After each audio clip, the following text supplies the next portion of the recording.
Hello everyone, and I hope I'm not the only one with the clown makeup on today because I'll be quite honest with you. Some of the things that we're going to be talking about or maybe jumping into might very well suit the pinnacle of clown performance. I would urge you all to maybe save a seat for me in your next Cirque du Soleil tour, as I might be blowing you guys away with some of these astounding performances. And you guys might be wondering, Walrus,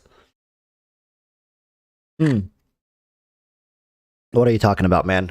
Clown makeup, clown car. What's with the clown theme today? Hey, let's just say your boy came prepared. Look at me. Look at me. I'm prepared. All right. I ran out of makeup midway through the procedure, but this is as clown as you guys will get from me. All right, this is as clown as you guys get.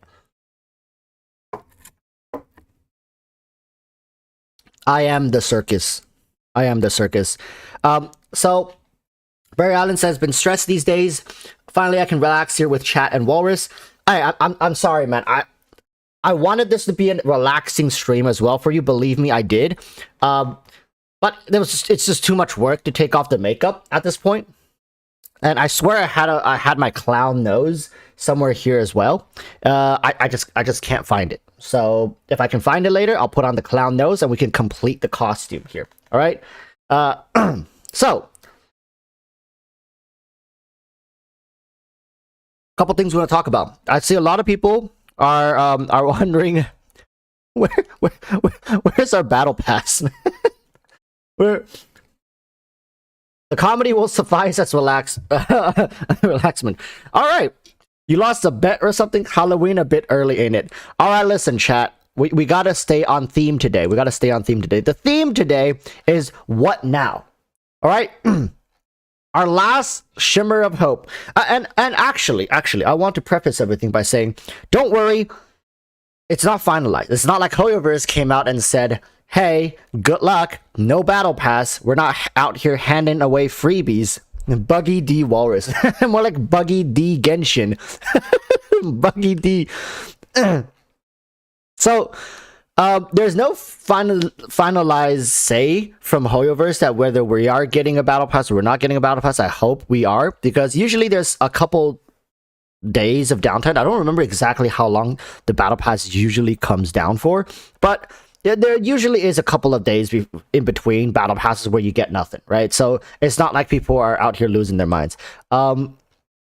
We have resin full today, as usual. I urge you all to try this endeavor, is to maybe embody yourself as a clown before going to farm for artifacts. You guys all know that clown meme, right? The more you keep lying to yourself, the more of a clown you start becoming. At this point, bro, I'm already fully embedded into the clown role. All right, whether it's my hot takes within the community or my continued hopium hits that makes me think the game is going to head towards a direction that is going to benefit everyone. So, without further ado, we gotta head towards our wonderful artifact domain. This is just your daily ritual. I think it's usually right available after the patch. And when was the patch originally going to be? Because I remember last Friday should have been the live stream, was it? Or the Friday before that? Man, I think I'm getting was it the 29th supposed to be the live stream? If the 29th was supposed to be the live stream, I think we should be getting it next Tuesday, no? Like 17th? They gave out compensation throughout the mail. Yeah, I heard that. I don't think I collected mine. Did I collect mine? Maybe I did. But anyways, I am now playing Honkai more than Genshin, as Genshin now lacks content. And I think Hoyoverse, maybe... Here's another clown comment. Hoyoverse maybe wants to develop games in all genres. And eventually, if you're not playing one game, you're playing another, right? If you're not playing Genshin, you're playing Honkai. If you're not playing Honkai, you're playing blah, blah, blah. You're not playing blah, blah, you're playing blah, blah, blah. And guess what? They're all developed by Genshin. I mean, they're all developed by Hoyoverse. funded by Genshin, is what I meant to say. Because I don't know how successful future Hoyoverse endeavors are going to be. I think Genshin really hit a sweet spot when it comes to how successful it is. I don't think we're going to be seeing anything nearly as successful as Genshin, but coming out of Hoyoverse at the very least for the next little while.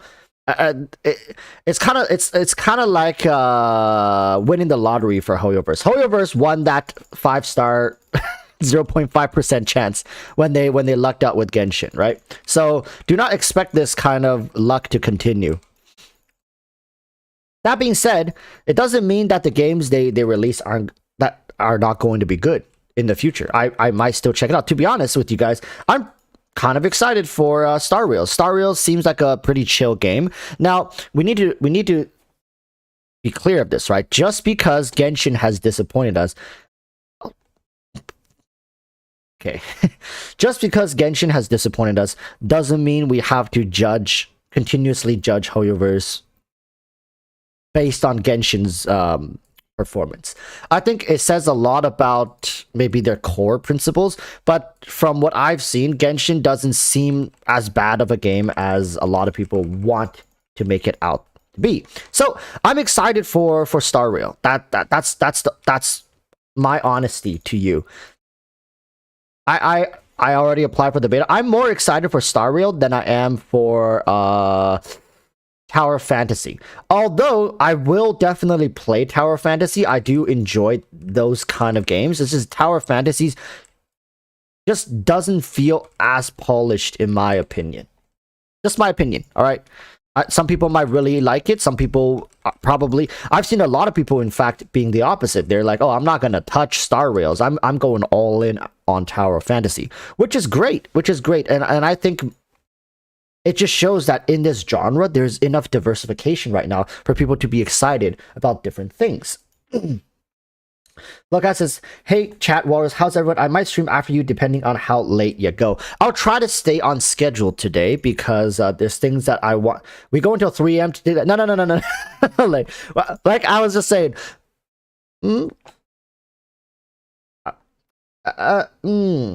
Elemental mastery pieces are always a little tricky because the substats are.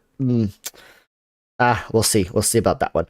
We're not going that late tonight. Hopefully. I want to stay on schedule. There's just a couple things I want to say. Hopefully, try not to piss off the entire community in the process of saying whatever I want to say. Yeah, and we're just going to start off with some light conversation here. Applied wet status. Damn, that's hot. We going till 3 a.m. again tonight? My question really to you guys is, what are you guys really excited about, right? What are you guys looking forward to? And I know there's people who's going to answer stuff like, I'm looking forward to Blue Protocol, which is going to be releasing in circa 3062. But what's something in the near future that you guys are actually looking forward to, maybe wanting to dive in, or maybe perhaps already tried out for the beta, and maybe some Sumeru. Okay. Oh wow, that's that's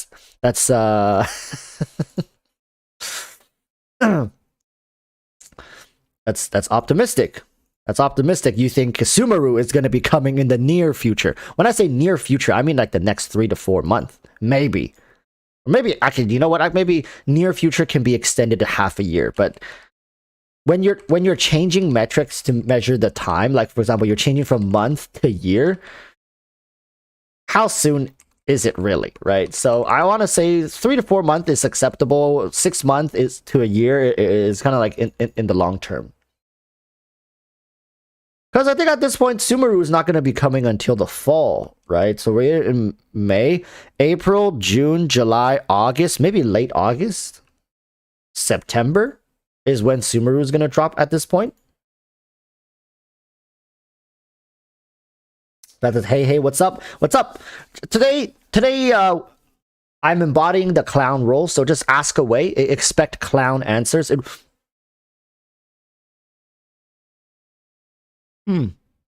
I'll be keeping my eye on that one.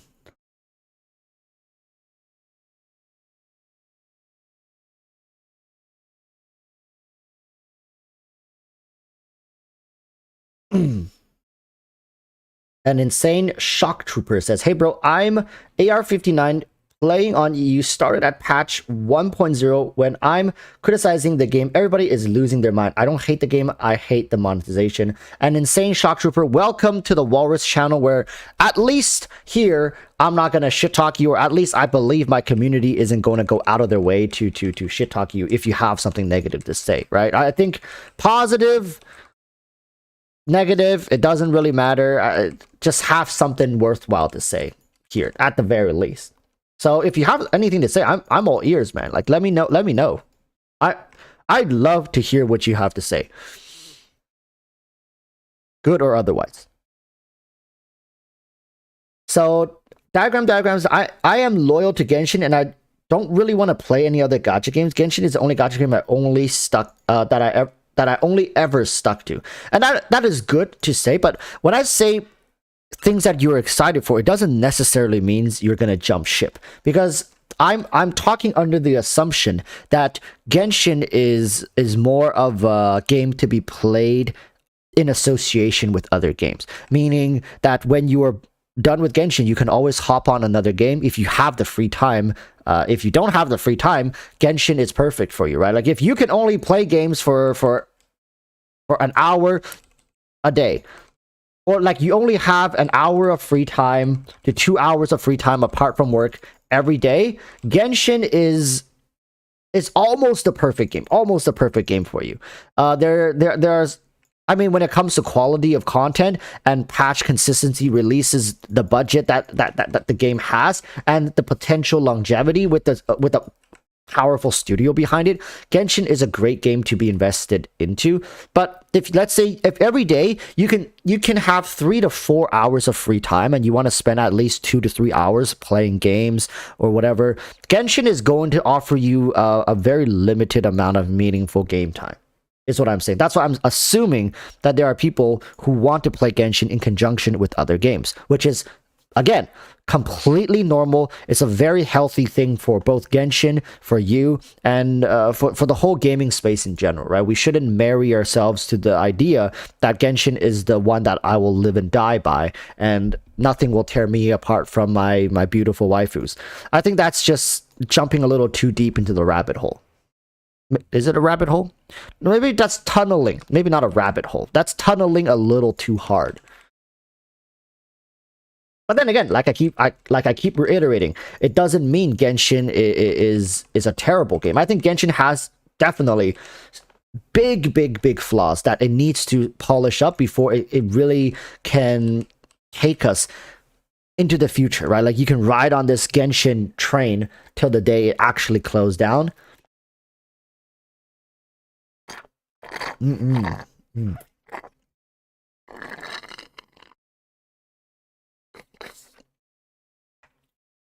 Ray says, "I might jump ship to Tower Fantasy once it goes global. It's nice to be able to customize your own characters." Well, that's the thing, right? When we talk about customizing our own characters, skins are definitely one way people say they are customizing their characters. So if Genshin ever wanted to compete when it comes to character customization and diversity, imagine like a school, like a I don't know if they're ever going to jump that far. I don't think so, because it really ruins the immersion. I think that ruins the immersion a lot. Let's say if Genshin wanted to diversify Raiden, they'll have to make outfits that are suitable to Inazuma. For example, a casual Raiden outfit. Like, this is her normal attire, right? This is like her formal attire. Maybe Raiden will get a casual outfit. That, in a way, is customization. But Hoyoverse can easily jump into the skin game. If they wanted to monetize skins more, it's just like a snap of a finger, they can get on that really fast. So I don't think it's really difficult for Hoyoverse to compete when it comes to customization. It's just right now, for some reason, it's not part of their priority. Which, like I said, you know, not that it's a bad thing. It's just, I don't know why they need something to kind of really holler at them or push them against a wall for them to really start doing something. But then again, I think customization is a very minor issue here. So, let's see.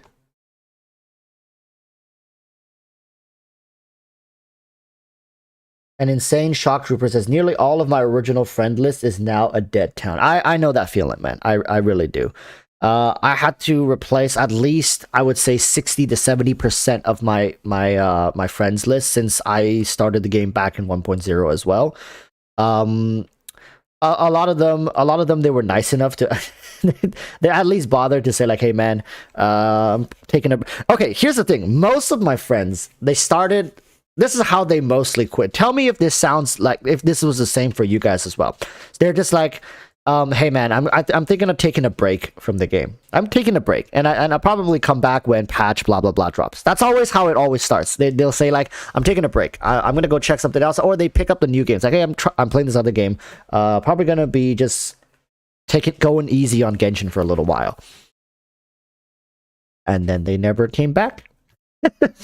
And then they never came back. Yeah, taking a break and never seeing them again. Still on that break. King Kaniki says, Walrus, give me blessing. I'm about to do 30 pulls on Eye Commander.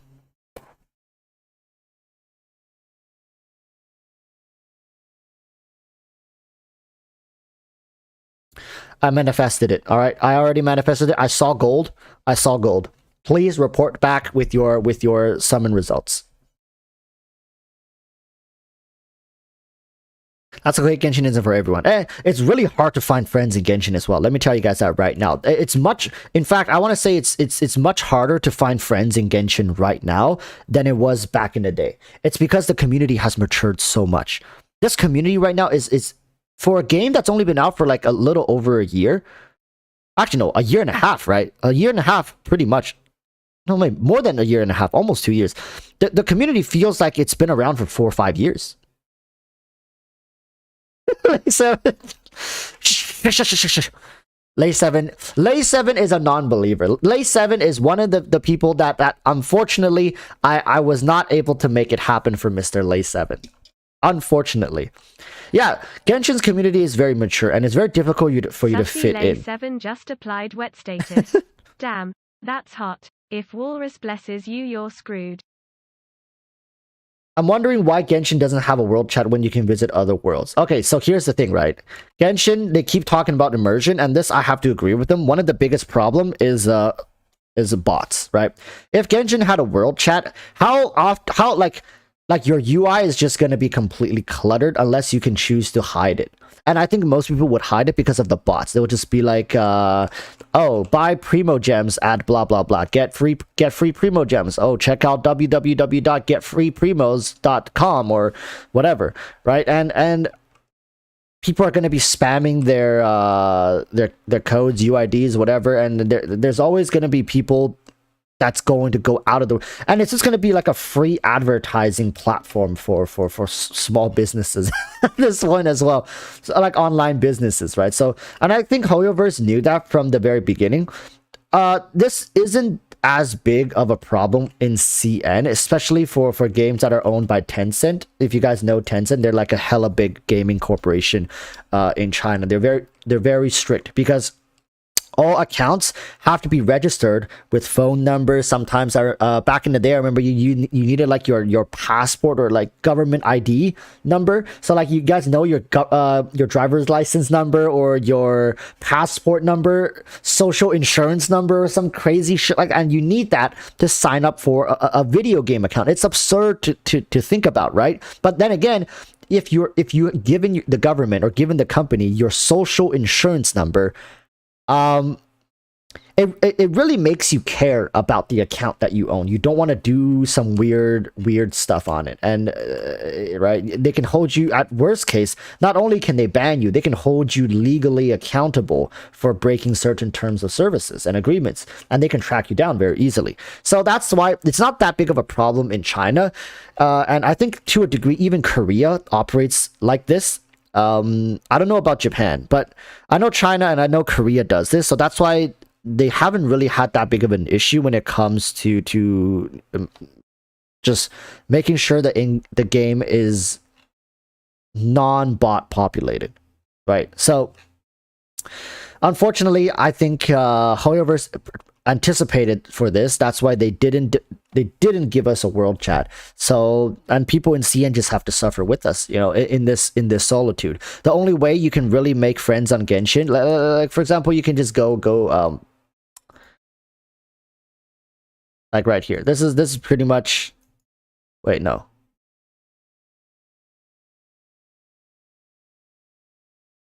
What's this?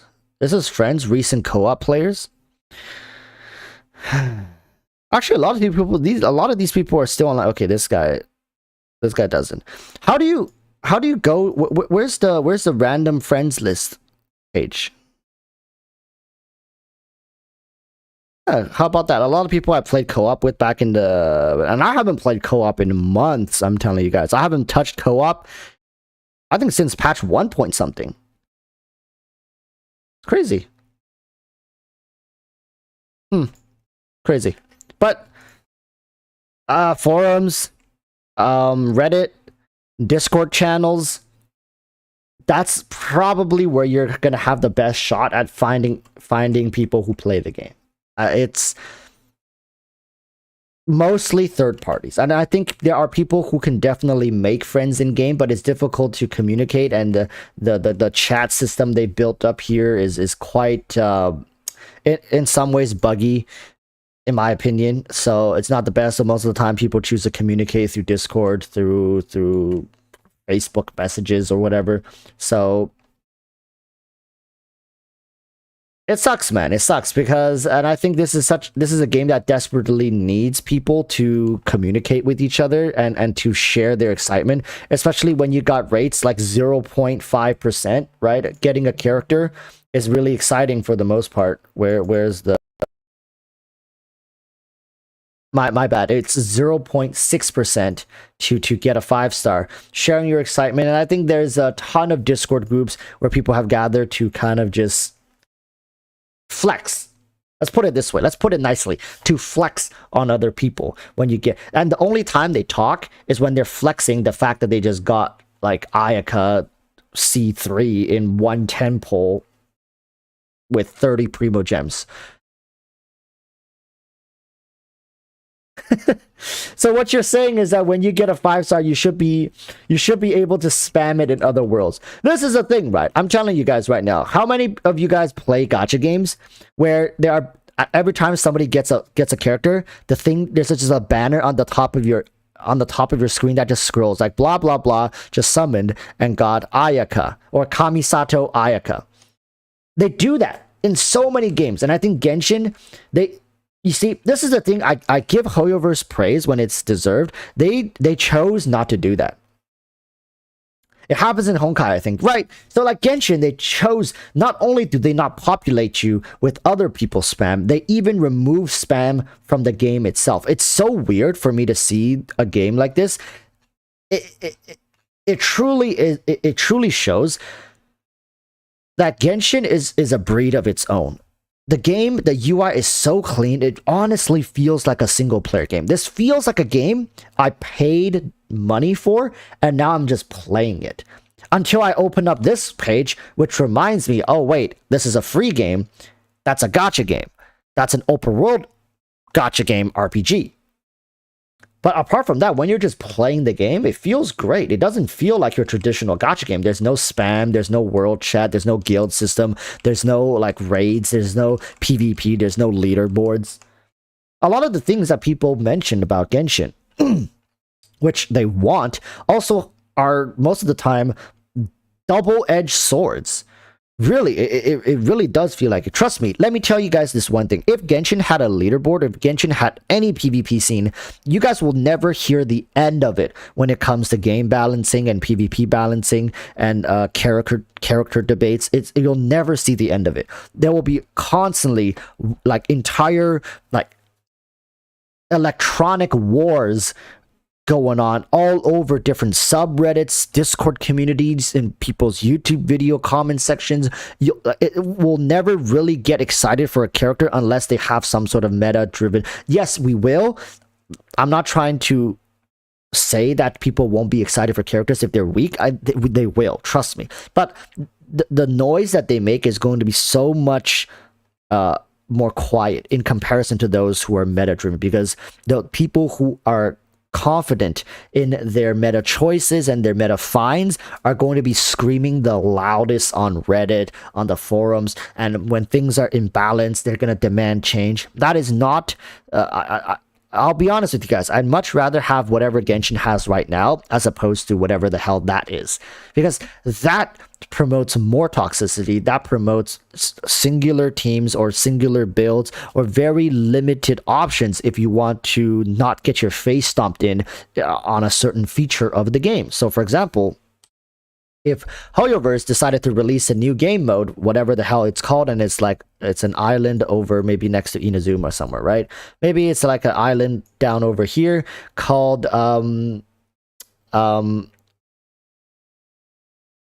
sea floor bonanza or something like that, right? It's called sea floor bonanza, and you go in, you pretty much, it's like an arena. You take your characters in, they'll all be equalized in gear and blah blah blah blah blah. You go in and then you just get your cheeks clapped, and it refreshes, and the leaderboard refreshes every 3 weeks or every month, and every win you get some elo points. Every time you lose some, and it has a whole MMR system, and like literally at the top of the leaderboard is Raiden,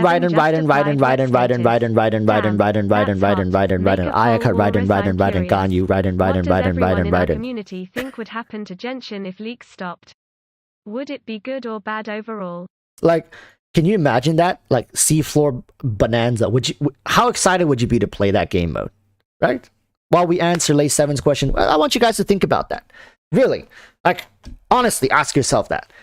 Because right now, as the way Genshin is currently balanced, I swear to you, like 70 to 80% of that leaderboard is going to be dominated by the same 3 to 4 characters.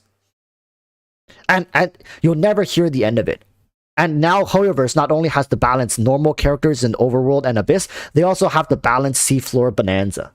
So let's take a look. Lay 7 says, make a poll, Walrus. I'm curious, what does everyone in our community think would happen to Genshin if leaks stop? Would it be good or bad overall? Okay, let's just copy that. If leaks stopped, would it be good or bad overall? I'm just gonna copy and paste that roughly. Let's make a poll. If leaks stop, would it be good or bad overall? I'll write good, and then I'll write bad. All right. Vote away, people. The power is yours. Basically, what I think what Lay 7 is meaning to say is, if leaks were fully controlled by Hoyoverse, like whatever they wanted to show us, right, that's what we get to see. So we'll probably still get for example, patch 2.7 comes out, we'll still get to see the tease for patch 2.8 characters through Hoyoverse. It's just we won't get to see their kits, we won't be able to know their talent, ascension materials, whatnot, blah blah blah. We won't know what kind of new bosses will come. We won't know what's gonna be coming for the future when it comes to areas, zones, balance changes, stuff like that, maybe potential skins and whatnot. And I think there's probably more leaks than most people even know. Like, even people who are okay with seeing leaks, if you're not actively hunting out for leaks, there's probably more that's out there than you guys even realize. However, a lot of it could be extremely speculatory, and you're really going to have to take the person's word for it, because a lot of it is in text format as well. People have entire text files of mined data or whatnot, and then they have people who claim that they know that this is true, or they've have a credible source which told them, and then they're just relaying that forward. So, you know, it's all up in the air. But leaks come in different shapes and sizes. There's like story leaks as well. It's of course, with this question, we're talking about all leaks, right? It's not just character leaks, not just lore, not just areas and whatnot. It's all leaks. So if all leaks were to stop, would it be good or bad overall? I think to be honest, Lay, like if leaks were to completely stop and only Hoyoverse can determine what we see, hear, and know of the future, I think for the most part, it's going to hurt the game. Because how should I put this? It's because they don't have a roadmap. And they don't communicate. Let me put it like this: if Hoyoverse were as communicative as we would like them to be, and most of the time the big issues that are put into the surveys for the most part are addressed immediately with like in the next patch update. So there's a section every live stream where they give around 10 minutes 15 minutes max to addressing the concerns from the player base from the previous patch and tell us whether it's good or bad. Whether, let's say, their response is like this. It could be, thank you for your concern with regards to Genshin Endgame. We hear your cries, we hear your concerns, and we're actively looking into the possible direction we can take this to give you guys the best playing experience. However, unfortunately, we currently do not have any planned schedules for endgame content release. But just letting you guys know, your voices are heard, and we are actively searching and developing, and we're going to be implementing features into future betas to kind of develop this content for you guys. And we would love to hear more from you guys, the community. So please continue writing to us with regards to what you would like to see in endgame. Be a little more specific, and we will respond to you guys in future live streams. That's it for blah blah blah blah blah, like whatever, right? If they just came out and said that, it's not like they promised anything. It's not like oh wow, we're getting endgame. They just addressed it. They tell us, hey, they see us, they hear us, and they're trying. I think at the very least, there's a lot of respect that will be paid to Hoyoverse for just coming out and say it. But choosing to stay silent, they're basically pitting the community against each other at this point, right? They're basically, if they choose to say nothing, right, your guess is as good as mine. Honestly, right? And it creates confusion. There's going to be people who support Hoyoverse. There's going to be people who hate them, oppose them, and they want to drag them down. People will quit out of frustration. A lot of things are happening, but I think to Hoyoverse, they deem this is a better outcome than if they were to be honest. So, because if they were to be completely honest with us and they come out and say, hey, we hear you guys talking about endgame. Unfortunately, that's not a feature that we are looking to develop Genshin Impact towards as we are currently right now. We foresee no future where there's going to be additional endgame content added to the game. So we're sorry to tell you guys, but this is just what Genshin is going to be for the foreseeable future. That's also very disheartening, right? You know, who would want to hear that and be like, oh, well, I guess I'll just go fuck myself with my C6 R5 Raiden. Not saying that it's not going to be a good time, but I'm just saying, right? Like, what was the point? What was the point? So if Hoyoverse is basically thinking, well, there's no way we can come out and say we're going to promise them something that we actually don't plan to do, right? If they come out and promise that they have been planning or they are going to be starting to plan, then there's going to be expectations set. Maybe a year down the line, 2 years down the line, people are going to start asking again. Remember 2 years ago, you said you were working on Endgame. Where is it? That's just going to cause more problems, right? So maybe Hoyoverse don't have anything planned, and they don't want to have anything planned, and don't want to make any long-term, like short or long-term commitments. So choosing to stay silent, they basically let the community decide for themselves whether they want to stay committed to the game or want to move on and try other options. FOMO. Right? In a way, it's also FOMO. You're basically left in the dark and you have to guess for yourself. Hey, miss out on collecting all these primo gems, and maybe 2-3 months down the line something comes out and you really want it. Well, you're gonna have to fork over $300-$400 for it. So leaks, in a way, is keeping a lot of people focused. Leaks right now are helping keep a large portion of the community focused, excited, and looking towards the potential good. Because I think a lot of people don't want to actively say negative things about Genshin because they believe the game has a lot to offer. It's just that it's not here yet. So they constantly look to the future for that affirmation. And if you take that future sight or clairvoyance away from them, it's basically like blinding them at this point. So that's like, in my honest opinion, even though I myself don't follow leaks, or I don't excessively look into leaks,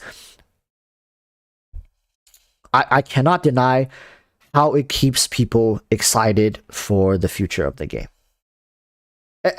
And like I said, it's because HoYoverse designed it to be like this. If HoYoverse truly thinks that leaks should be stomped out and bad for the game, they could have done it. They could have actually stomped out leaks if they wanted to. They just don't deem it as harmful as they say they think it is, if that makes sense.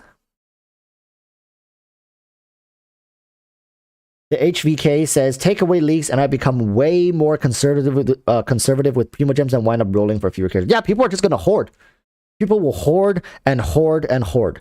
There's going to be a lot more attention paid towards news channels, HoYoverse announcements, which is good for HoYoverse and for the people who cover this stuff, right?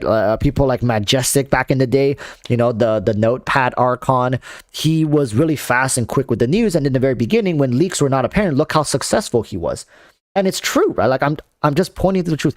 Majestic's downfall has hugely been in part with how prevalent leaks have gotten. Back in the day, anything that came out, you had to rely on people to tell you, or you had to go read the patches yourself. And imagine people don't even want to sit down and read a couple chapters of mangas nowadays, where they really want to read like a whole essay patch note, right? They want to go to somebody who kind of breaks it down to them in a couple of minutes on a notepad. So with leaks nowadays, it's pretty much everybody can go anywhere to get anything they want. Even if you don't want to know what's happening, trust me, they're going to force you to know what's going to happen. Unless you're like me, Flowcat, you actively go out of your way to avoid leaks, you're gonna look at leaks. And even Flowcat and I, like, we've been spoiled on some things as well. Like, we've talked about this in the past, right? We've been spoiled, unwillingly spoiled on things. At least it's not like the whole thing is spoiled. We just, like, unfortunately, we caught a glimpse of something that we didn't want to see. Dana says, I just wish I could avoid leaks. Me too. I wish I could, but I can't. If you go on Twitter, I do. If you go on Reddit, I do. If you go on YouTube, I do. If you go on Facebook, I do. Any of these platforms. If you go on TikTok, I do. What you gonna do? Like, what can you do? You can't avoid them. It's just like it just pops up. You're swiping on TikTok. Oh wow, well, I'm screwed. You're on Twitter. Suddenly somebody posts something or retweets something. Bam, I'm screwed. And I have friends on Twitter that, you know, I'm not gonna unfollow them just because they sometimes post leak, and I'm not gonna go DM them and say, hey man, maybe it's not cool to post, because that's me. What excites them, leaks excite them. So be it. It excites them. I just have to pay more attention to avoid looking at it. I can't tell other people to stop enjoying what they enjoy because I don't enjoy the same thing. That's just kind of, you know, that's kind of pepega, as the the Twitch people would say it. Spark comments, I voted good, but I changed it to bad. I think if leaks were completely obliterated and we just have whatever HoYoverse gives us, it's going to be pretty bad. As much as I don't agree with leaks, I think they have a place in the current state of Genshin. Now, if HoYoverse releases an entire roadmap every year, let's say with the release of Sumeru, they're going to release an entire Sumeru to Fontaine roadmap detailing every step along the way. They don't even have to tell us what character is coming out. They're going to have to tell us there will be a 5-star release, 4-star character release, 5-star character release, 4-star character release, no new characters, 5-star, 5-star, 5-star, and then 5-star, 4-star, 5-star, 4-star, blah, blah, blah, right? And it's like, oh, wow. So patch 3.7 is going to be really good. Patch 3.5 is going to be really good. Patch 3.6 is a dead patch, right?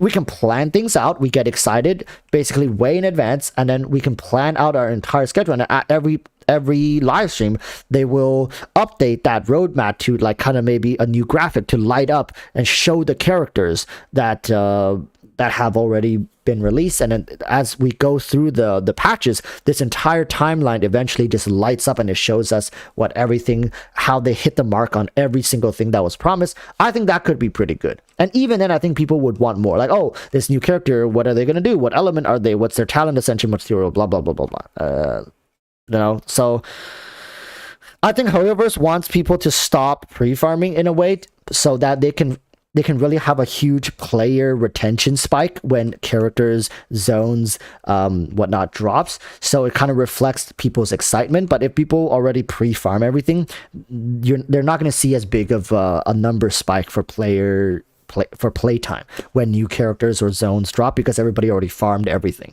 But then again, it's not like they're losing out on these numbers. It's just spread out more evenly across a multitude of weeks. That's what I think. Without leaks, Genshin is hella boring, and I think to a degree, it's because Genshin as a game as an RPG game, right? As an RPG game, Genshin has mostly failed to build up. This is weird to say. This might be a hot take. I think Genshin has, for the most part, failed to build up meaningful overworld, I think, experiences. So let me just say that in one sentence now. Genshin as a whole has failed to build up meaningful overworld experiences. The world is pretty barren with exceptions to the talent and artifact domains. The world itself, pretty much once you visited it once, you don't really need to go back. And I think that's such a shame. It's also because they didn't put any priorities on farming mobs outside of character ascension materials. The only time you kind of even go into the overworld is to collect ascension materials. Your purpose is always to boost the characters. So that's why the characters in Genshin has such a key role to play. Not only do you have to fight bosses, not only do you have to collect ascension materials, farm ascension domains, farm weekly bosses for talents. Like it just all revolves around the character. It's unfortunate that there's so much emphasis put on these characters, and to a degree, I think Genshin for 80 to 90% of the game, it's focused around the characters, and much like investing, that's a terrible way to diversify your contents, to diversify your investment.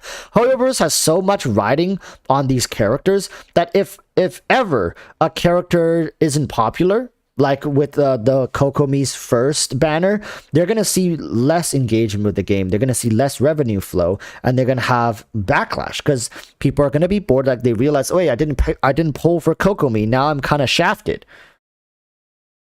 But that's just what they built their game around. And I think there's too much focus around that. And I mentioned this in videos as well. Poll results? You guys want to see the poll results? Okay.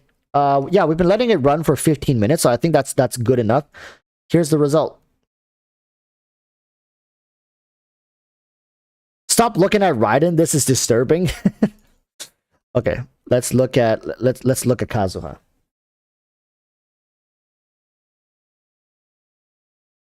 The Kokomi design abyss was easy clearable with any other healer. They have to make it that way, right, Von Jolly?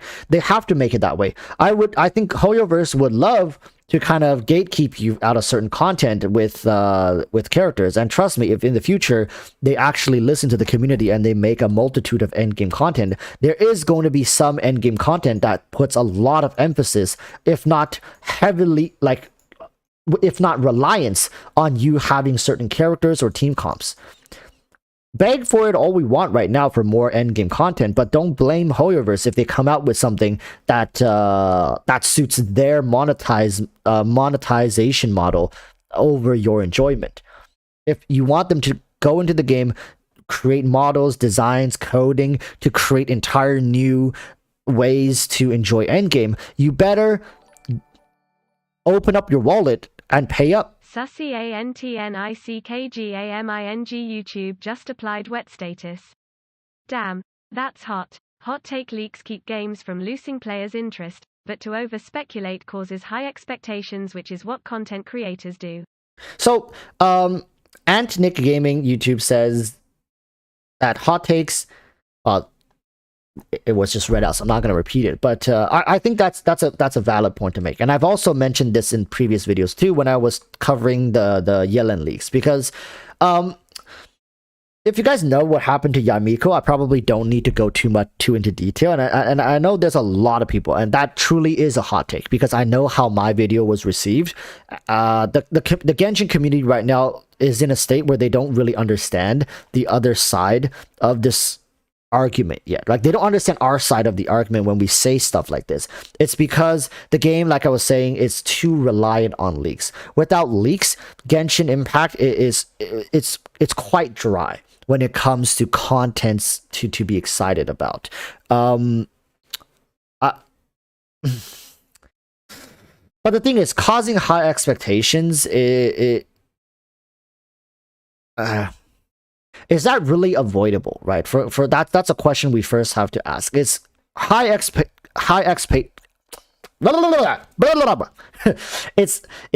expectation something that is truly avoidable? Can we remove that if we take away leaks, or will people still be formulating what am I even saying?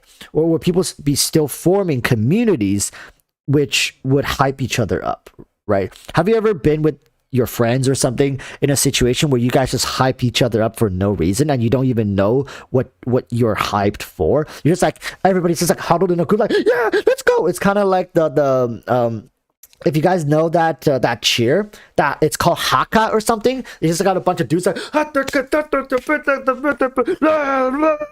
It's an atmosphere. Hype is an atmosphere. It can be generated whether there is a valid or legitimate information. Yeah, the whole like, let's go, like Hadrian is saying, like it's an atmosphere that can be generated regardless if you have a valid or accurate information. It's just people getting excited, and excitement in a way is contagious, right? That's why I think getting overhyped or too excited for a character, it's not necessarily something we can eradicate from the community, unfortunately. And that's why I think even if we can take care of leaks, overhyping characters is not going to go away. It might be less damaging.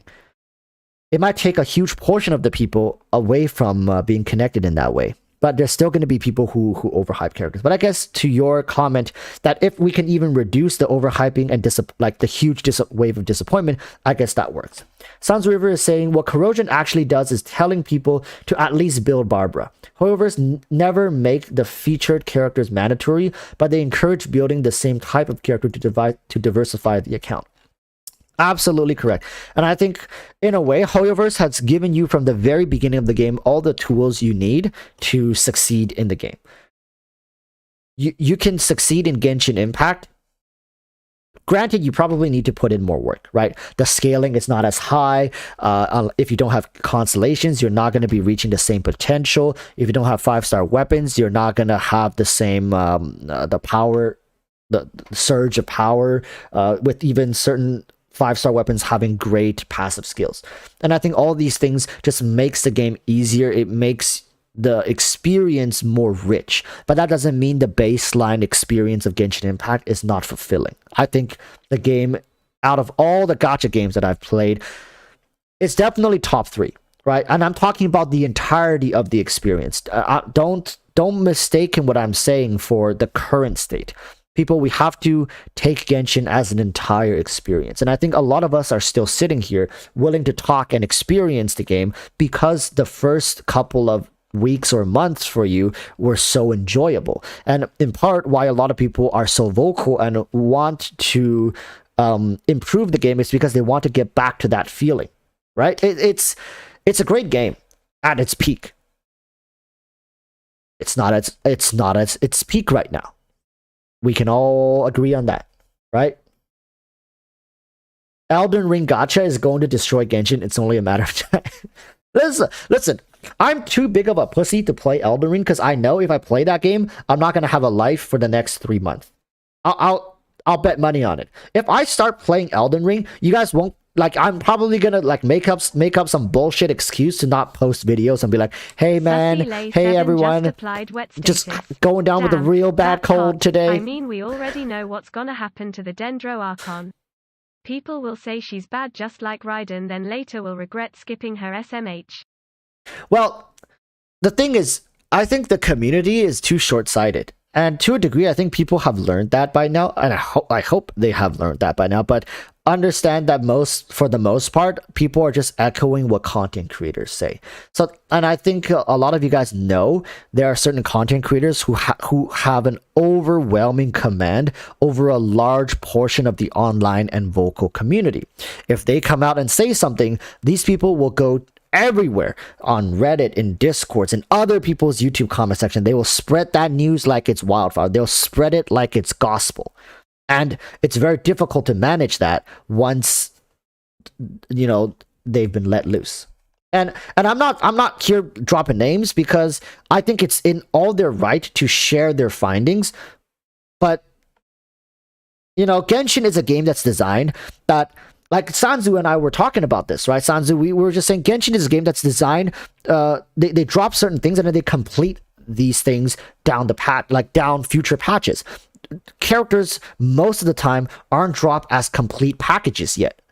And it depends on future content's reliance on these characters' kits that would potentially complete them, or a future YouTube just character. Applied wet status. Damn, that's hot. Do you think a Dendro character will be given like all the other free characters, aka Ambelisa and so on?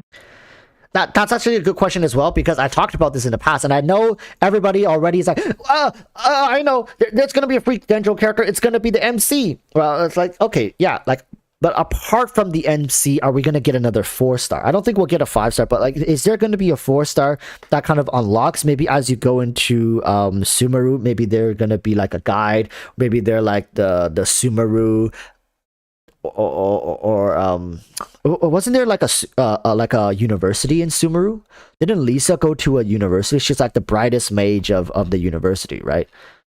Maybe we're gonna have someone from there join us, right? And I think there's the potential of a 4-star Dendro character joining us as a permanent character, in a way, as Nakama, right? But okay, there's 2 parts to that answer. The one part is how, like, do I wish that were the case? Yes, I wish we could get a 4-star character to be a permanent addition to everyone's team, so everybody gets them. But do I think it's going to happen? No. I don't think it's going to happen for mainly 2 reasons. One is HoYoverse wants to heavily monetize Dendro reactions. The only way, and I think for us, for the MC to unlock Dendro, it might be a little later, because HoYoverse is going to maybe have a Dendro character drop on a banner. So HoYoverse don't want you to really experience Dendro immediately. So like all that built up, all that excitement, it's completely locked off for like at least a couple of weeks until the MC gets it. So then maybe they're going to drop some sort of like bits in story, and then they'll unlock it as you go. And then finally, after you finish the entire story, you get your Dendro element.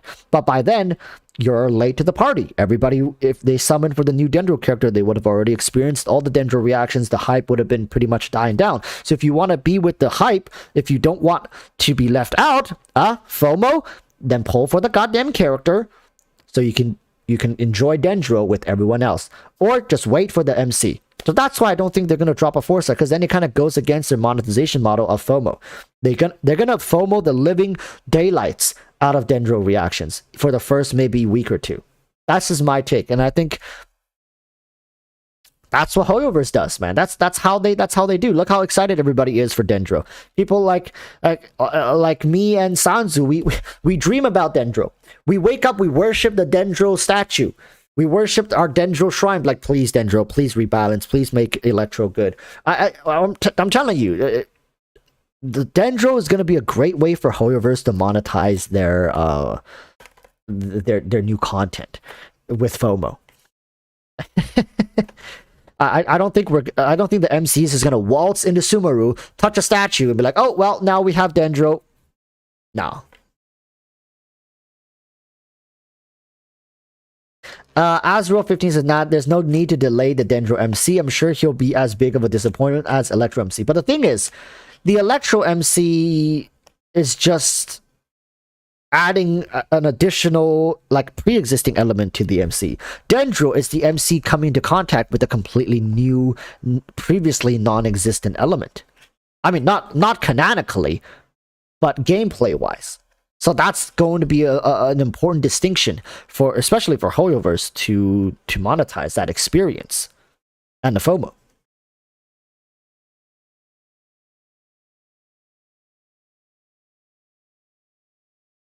Alknola, Shrine of Raja. It's good to see you again. I haven't seen you in a little while. It is so the fear of missing out only matters of one if one does not have patience. Take a look around, my friend. How patient do you think the Genshin community is? Now, that's a good question, isn't it? How patient do you think the Genshin community is?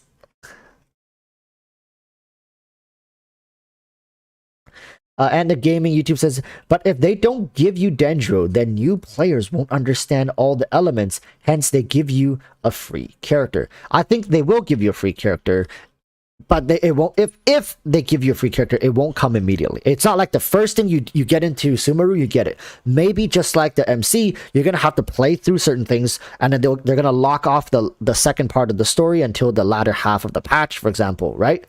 There's 6 weeks, right? In one patch, maybe the first 3 weeks, the only way to get your hands on a Dendro character is pull the new Dendro character, right? The new 5-star or whatever. And if you don't want to pull, then wait for the latter half of the patch, which is after 3 weeks, they'll unlock the rest of the story. You complete the story, you get your hands on a free Dendro character, and your MC gets to unlock Dendro element as well, right? Everything just kind of opens up. But I don't think they're going to be letting us all access Dendro for free. It is free, it's just you got to wait a little longer, right?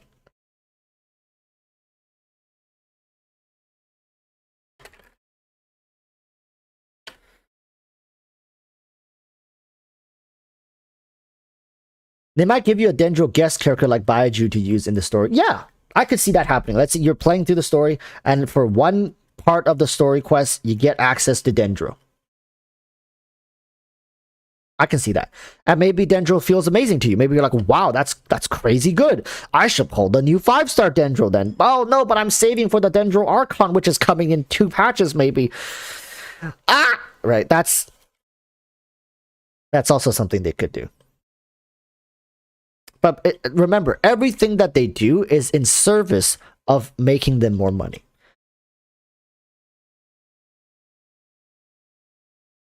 It's a business, people, right? We can't blame them for it. If they do it too excessively, we can call them out on it. But we can never blame a company for wanting to make money. You can't. You can't.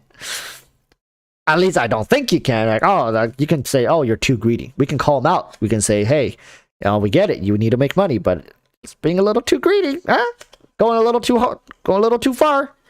But I think Hoyoverse has been fair. All right, Hoyoverse has been fair for the most part.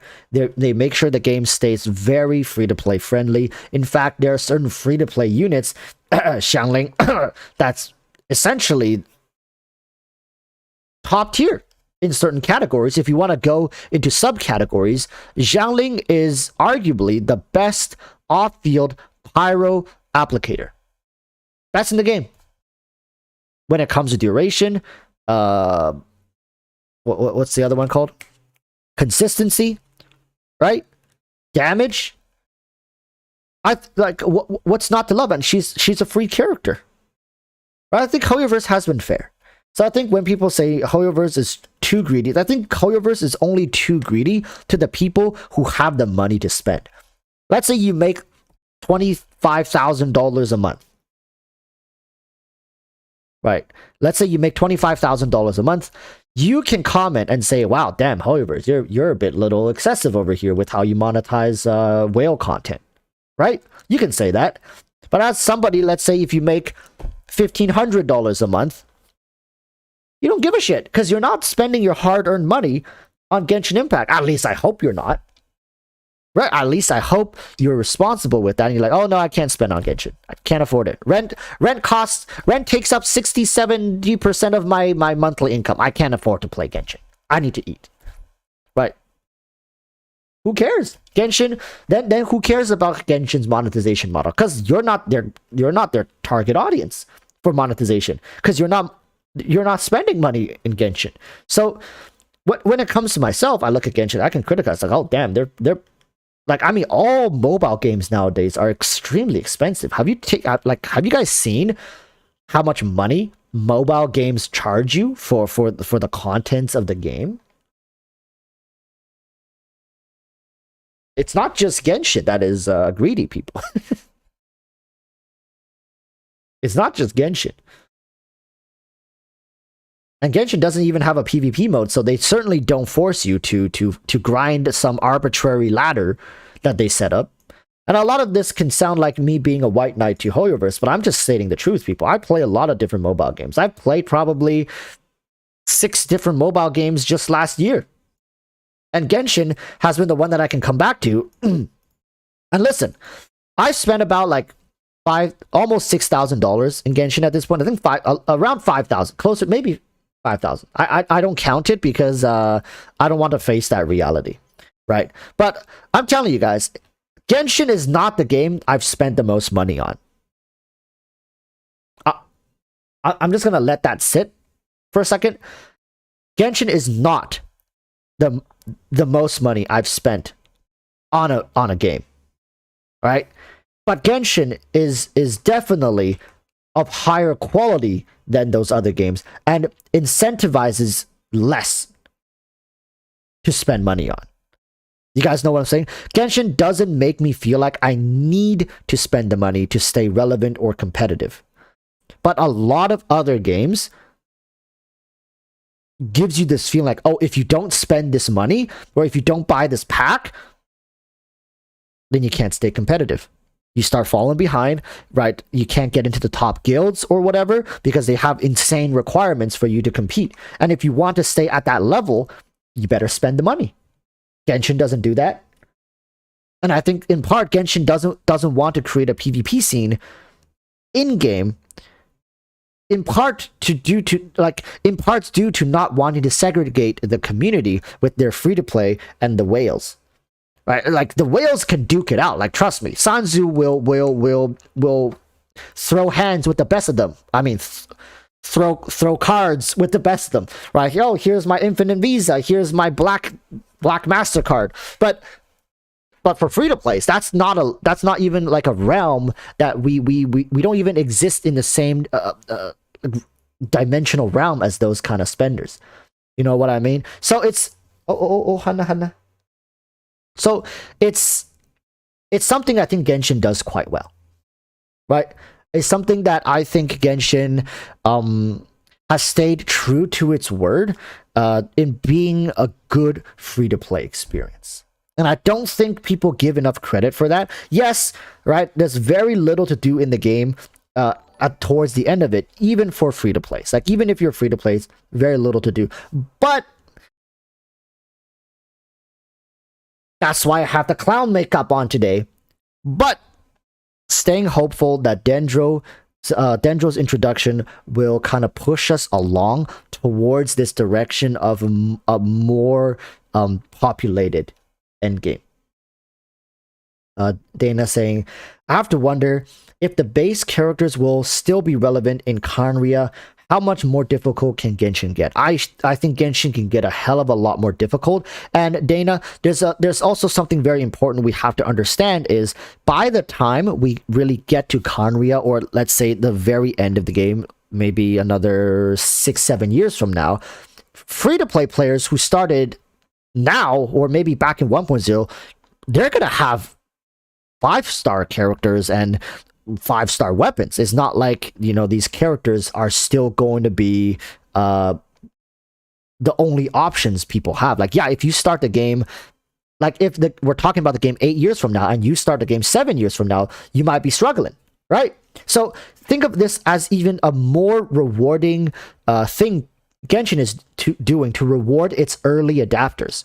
If you're playing through the game right now, you're playing and you're grinding through the slowest points, the lowest point of Genshin now, you will be rewarded handsomely 7, 8 years down the line because you already put in the work. For other free-to-plays, if they start 7 years from now, if they want to be remotely competitive with you as a free-to-play who's playing today, like they better be ready to drop like $7,000-8,000 just to be able to catch up to where you are at that time. Don't think the time you're putting in right now is wasted if you believe in Genshin's longevity. And listen, I'm not trying to be a Genshin salesman. There's a ton of problems with Genshin. I'm just trying to highlight the fact that the commitment and the time you're putting in right now, as long as you're still playing and staying committed, you're going to have a beast of an account by the time Conria comes out. I know free-to-play players who have beast of an account right now, and they started back when Raiden first came out. All right? So let's not get ahead of it. Like, by the time we get to Conria, there will be free-to-play players. I'm not even joking. Like, there will be, mathematically speaking, there will be free-to-plays who has C6 characters. I guarantee you, there will be free-to-play players who played since patch 1.0 by the time Conria comes out, who has a C6 character, potentially even like an R3, R4, maybe even an R5 weapon, if they stayed committed to like 1 or 2 characters. It's not outside the realm of impossibility. And then the question is the game going to be designed around C6, R5 characters come that day? Because free-to-players who started back in 1.0 has it, does that mean that's going to be the standard of game balance? I don't think so, all right? I don't think so because there has to be a threshold where Genshin stops being more, like they stop adding to the health pool and they add more to the mechanics. So if you're better at the game, if you understand the mechanics, if you understand how certain reactions counter other reactions maybe at that point, and how certain mechanics that are built into the characters, like shielding, healing, whatever in the future, like dripping, magnetizing, right, shafting, if, like, I don't know. Maybe by then there are going to be these incredible mechanics that you have to master, right? Parrying that might become like an actual thing in the game. If you master these mechanics, you have an easier time clearing content, right? A one-shot mechanic that has 5 frames that you have to parry. If you miss that, you lose. Everyone in your team gets applied 30 different debuffs and loses 70% of their health while having their movement speed reduced by 99% for the next 2 seconds. Hey, I'm just saying, Genshin could get really difficult in the long run. But I don't think they'll ever, at any point, force you to get a 5-star character. I think that's going to stay unchanged.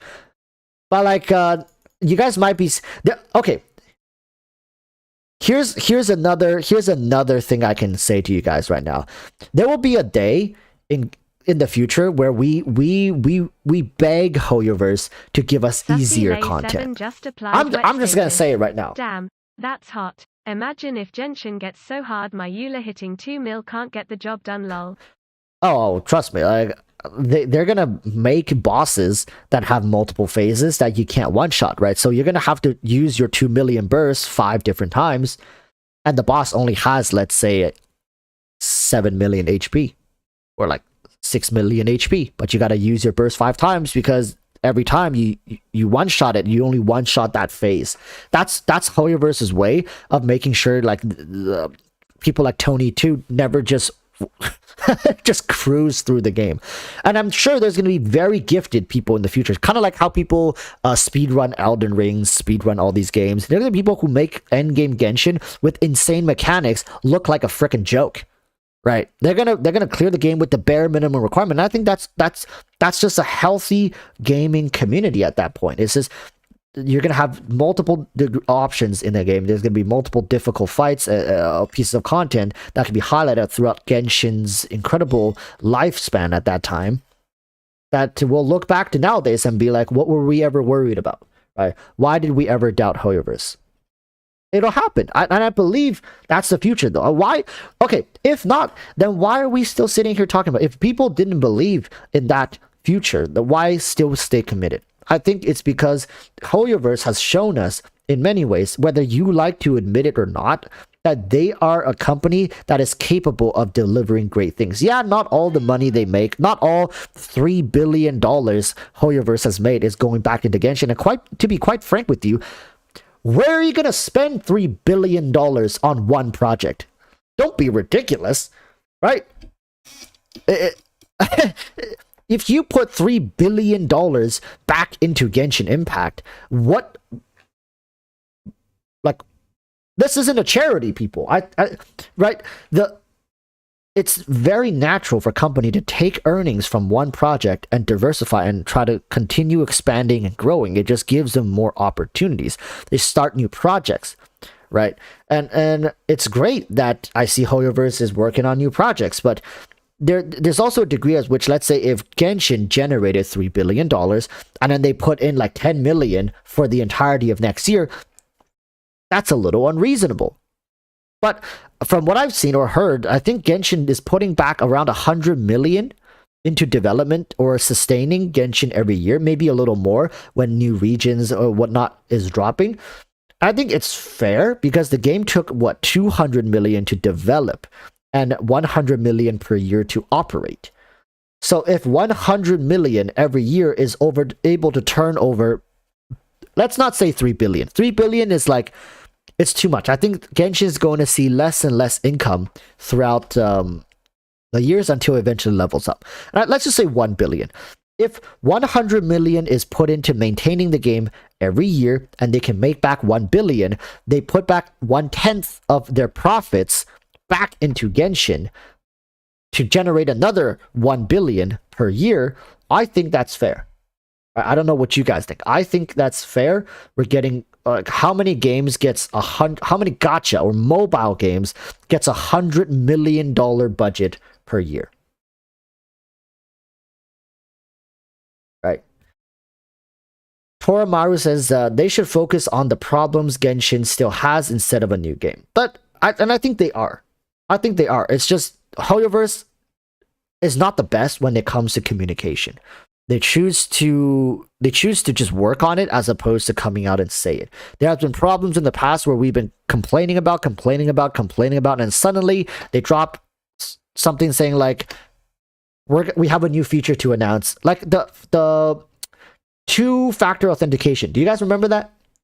Do you guys remember about the two-factor authentication? How long did we yell at them for before one day they literally just dropped it out of the blue and be like, yeah, we're already in beta testing for this, and this expect this to be released next patch. They almost never announce that they're working on it, but if they announce it, it's very close to release. It's always like that. That's what HoYoverse does. I think two-factor authentication dropped in 1.5. Yeah, but we've been complaining and asking them about it for months, like multiple patches about two-factor. Like, I think there were people, I remember when I first started the game, there were people talking about it in patch 1.1. They're saying like, we need two-factor authentication. How does a game this big, like this, expensive to whale for and spend in, doesn't have two-factor authentication? That's insane. Sussy the Flowcat just applied wet status.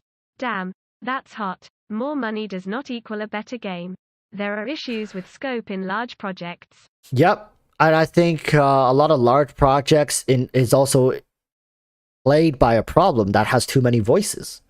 Too many voices, too many directors, too many visions, and not a single person with enough authority to hold the reins and guide the vision. And when lots of brilliant people sit together with egos, it's difficult to get anything done.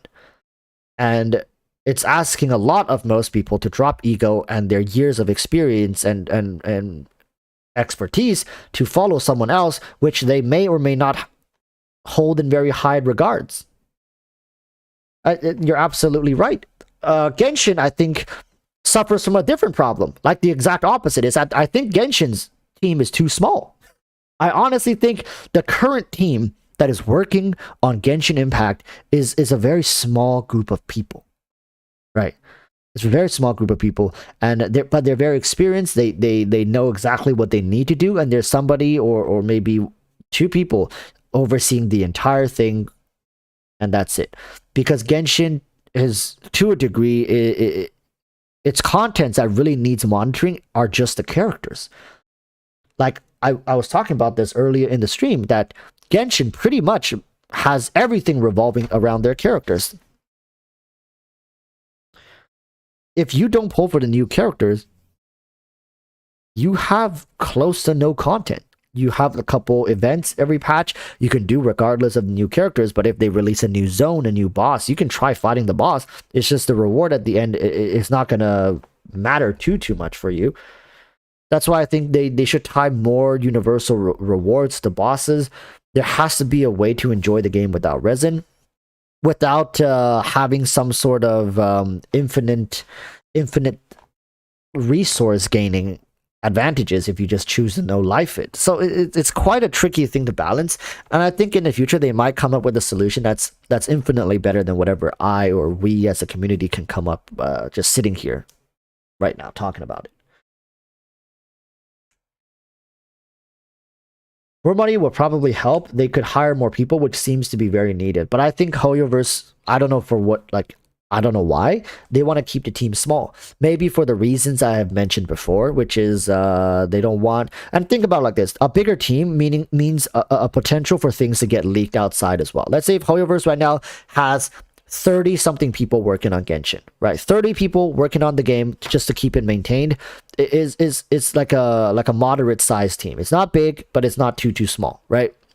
30 something people, and it's going to be much easier to control the information and the leak that because you always have to understand there might be people who pay money to buy leaks from these employees. Like, let's say they get paid, let's say you worked at HoYoverse. If you every month you get an additional $5,000 or something from somebody to leak information to them so they can go away and monetize that, and you have close to no risk, would you do it? Right? It's like we're trying to be very practical here. And HoYoverse, for the most part, is trying to be secretive while they're failing miserably to do so. If they had a team of 50, 80, 100, 150, 200 people, I think the information leak is going to be out of control. They'll never be able to control the team. They can have more done, more things can be happening for Genshin at the same time. They might have 3 different departments, like 3 different teams in the same department working on 3 different features. Yeah, that's great and amazing. But how much is that? It's going to translate back to revenue, right? People are going to, be happy with the game. But let's say if you're happy with Genshin, suddenly, are you going to turn from a free-to-play to a whale? And I keep saying, people are free-to-play not by choice for the most part. You guys know how many DMs I get every day from people asking for money? Like, these people are not free-to-play by choice. For the most part, they're not. A huge portion of free-to-plays are free-to-plays because of financial reasons. It doesn't matter how much HoYoverse pours back into this game to make it better, bigger, better, more amazing, more immersive, eats up more of your time. They can turn water into wine, and it's not going to convince free-to-plays to become whales. So, in a way, HoYoverse has already tapped into the majority of their income already. I honestly don't think more people hired in the studio for HoYoverse to make the game more expansive or more immersive or better, air quote, right? Like, guess what we're trying to say is better for lack of a better word. I don't think that's going to directly translate to more money. And I've seen people who was it who covered this? I think it was Asmongold. I think it was Asmongold. Asmongold covered this Reddit post of a game developer who left a post on Reddit anonymously. And the game developer said that he, during his time as a game developer, has tried to make good games. They've tried to make games that for the most part, the player base asked for, with great monetization models, with progressive contents and stuff, and basically everything you guys can think of, they said they've tried. And at the end of the day, those games never got popular because no one plays them. Right? Because, maybe free-to-plays would play them, but the whales didn't want to play them or whatever. They just didn't make money. And you have to understand, this is why I keep reminding people that Genshin Impact is a product which is run by a company whose goal is to make money. Right? I think is HoYoverse capable of making a great game if money wasn't the end goal? I'm sure they can. I'm sure there's a lot of companies in the world that can make great games if making money wasn't like part of or the most important thing the game had to do. But we got to be realistic, right? We got to be realistic until one day a group of developers get together and their identities are unknown, they're anonymous, and then they developed and operate a game with like a cloud server system that is hidden away from the world, and the game server is offered to everyone around the world for free, and it's like the best game ever, but nobody knows who developed it. There's no free to play, there's like no monetization models, it's not greedy, and you can all like play the game endlessly, and that's some crazy anime plot line there, right? Like, until that day comes, I don't believe there will be a single game that isn't plagued by the issue of the developers or the investors being too greedy with it.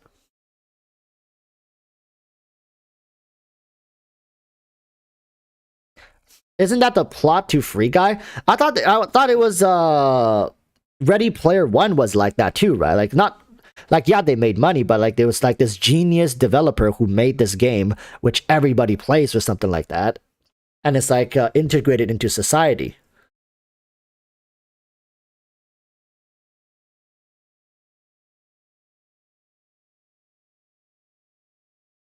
Ooh.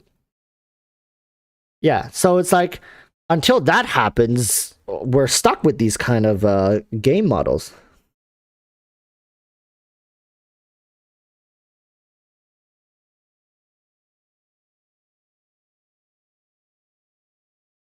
Javelin Dongog says, oh, by the way, about the issue with Genshin reusing animations, it's just them being lazy. They know they could work with many people like Honkai did with Wondarium. Well, Genshin reusing animations, like, I don't necessarily have a big problem with it.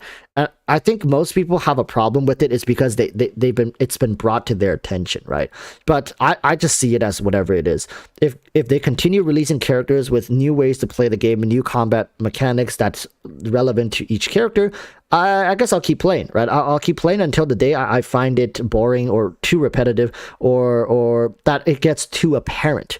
Because Genshin reusing animations, I'll be honest with you guys, I haven't really noticed it until people mention it.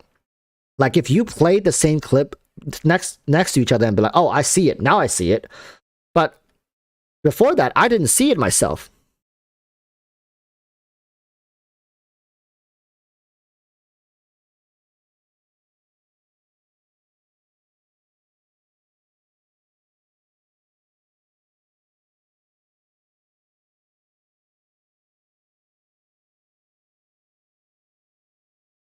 Yeah, so 99% of the players literally didn't notice it, and it didn't affect their experience. They are getting fake angry just for the cause. Yeah, and I think we should stop looking for problems for the sake of looking for problems.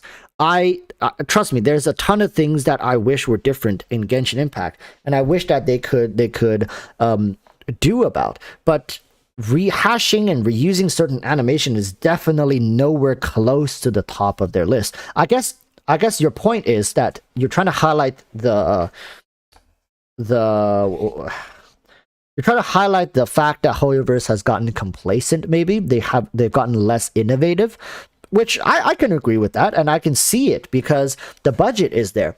When they first developed the game, they had 200 million, and of course everything is new and fresh and interesting. But how do you keep wowing people? Have you guys ever... Okay, with the exception to Christopher Nolan, if you guys are avid movie watchers, Christopher Nolan's probably one of the few directors. I know there's other directors that every time he does something just continuously seems to impress. But when you set the bar so high, can you imagine if Christopher Nolan drops a movie and it just sucks ass? Because it very well is in the realm of possibility that the expectation gets so high to the point where you can never meet it. But the good thing about Christopher Nolan is he doesn't go around overhyping his next movie before its release. You mean like Inception? Yeah, like I think people, once they saw Inception, they hold Nolan to a certain regard. Like he did the Batman movies, right? The Dark Knight, Dark Knight Rises, and stuff like that. You hold him to a certain quality now, right? You hold him to a certain quality. It's the same with HoYoverse. When they've created Genshin, they created characters like Kazuha, like Raiden, like Zhongli, like Ayaka, Ganyu, Hu Tao, and now you expect certain things, do you not?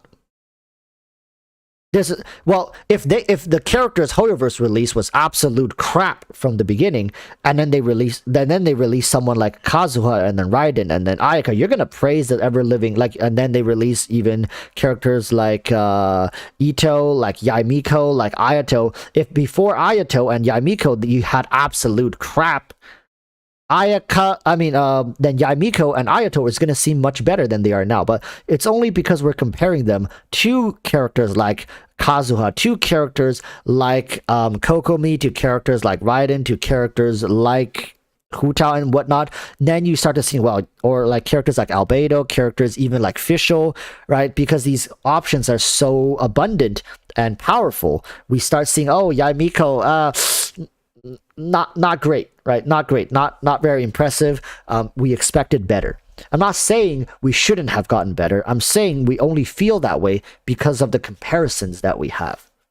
So, in a way, we think HoYoverse is getting more complacent, maybe lazy. It's because they've given us such quality animations previously that we think, well, why aren't you living up to our expectations now?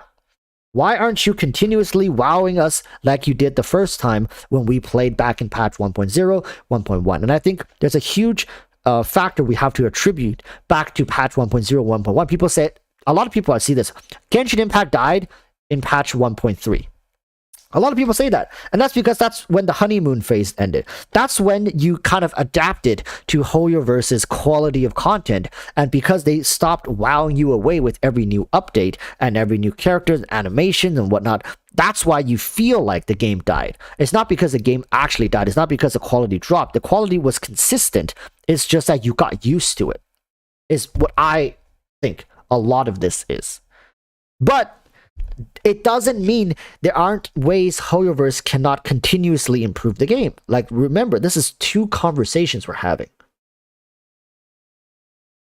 Lightning MCK says, the chasm welled me a lot, not a character, but still. I believe zone releases are the things that Genshin can always wow people away with. It's because there is music, there is environment, there is atmosphere, along with characters, culture. It's a multitude of things that we have not been overly exposed to yet, right? And I think Genshin has a lot to offer in these avenues.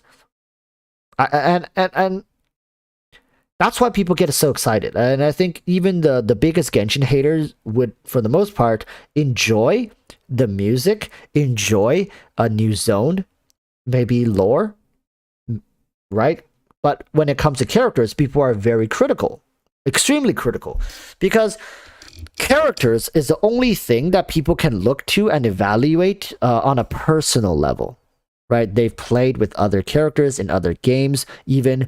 But when it comes to environment, music, really, there is little rival to Genshin Impact. I don't think you can point to Genshin's music and world design. I'm not saying world building, all right, because that's involving the story. I'm talking about world design. There's very little you can point to say that it's not top quality. Very little. But when it comes to their character design, yeah, the animation looks good, but when it comes to their combat system, that is something you can look to other games and be like, hey, well, that game could do it, right? That game has great combat balancing systems, but whereas Genshin, maybe it's a little iffy. Maybe there's a little too much favoritism going on over here, right? The Flowcast says, hey, Walrus, I'm starting my stream in like 5 to 10 minutes. I'll DM you the link in case anyone wants to come over when you're done. We're going to try a new feature as well today. We're going to try YouTube redirect later. So, Flowcat, go ahead. I'll see you over there. All right. I'm going to wash my hands real quick. Getting a little sweaty palm. Sussy the Flowcat just applied wet status. Damn, that's hot. Walrus, I'm starting my stream in like 5 to 10 minutes. I'll DM you the link in case anyone wants to come over when you're done. CYA. Tie for stream.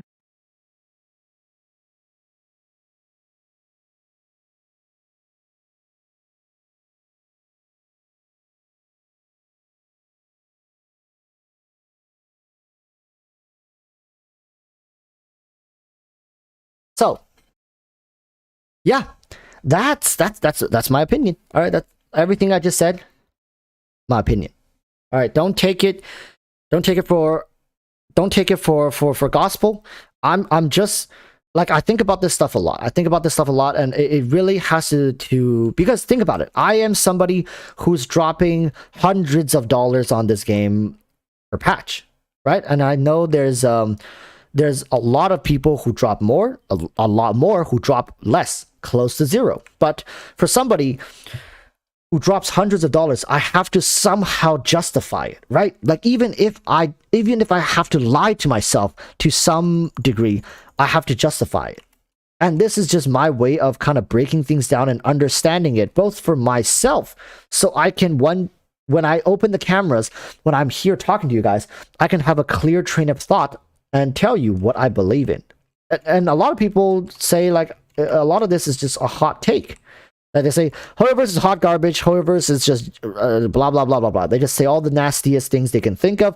But I honestly believe, for the most part, that's a knee-jerk reaction. And I think a lot of the times, people have not internalized their reasonings for spending on the game. There are people who wail on this game, who spend tens of thousands of dollars a year on this game, and they don't have a legitimate reason why. And then they'll also turn around and say, like, this game sucks. Right? It's their money. They can do whatever they want with it. But it just shows me they haven't really internalized their reasoning for spending that much money on the game. Like, why? Right? You can say, oh, I love it. I want to. Like, they can say, go mind your own business. Like, why do you care? Right? Okay, sure. Right? Sure. It's fine. But I'm just making a statement. I'm saying that those people don't know. That's why their response is like that, or they regret it. That's why they're taking their frustrations out on me, the person who's posing a question like that. Right? I'm not saying anybody does. I'm just saying, if I were to ask somebody who never internalized their reasoning for spending $50,000 on this game, for example, one of their reactions would be to get mad at me. They get mad at me because I'm the one who's reminding them of something they don't want to talk about, because they never thought about it and they don't want to think about it, because logistically and through normal common sense, you can never truly make it make sense. You know what I mean? You go ask anybody who spent that much, they like I want to. And for them, that's good enough of a reason. So for me, I have to think about this all the time. I don't know why I make it such a big deal to think about it, but I just do. I have to make it make sense for myself.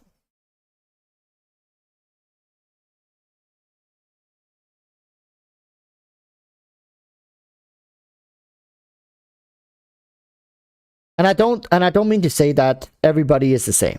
There are different categories of whales. There are people who are very thought out. Right. There are people, let's say, if they make a lot of money and they can spend this money, they don't think about it. They don't need to think about it. Ask yourselves, are you having a good time? I'm having a good time. Right? That's all it needs to be as well, sometimes.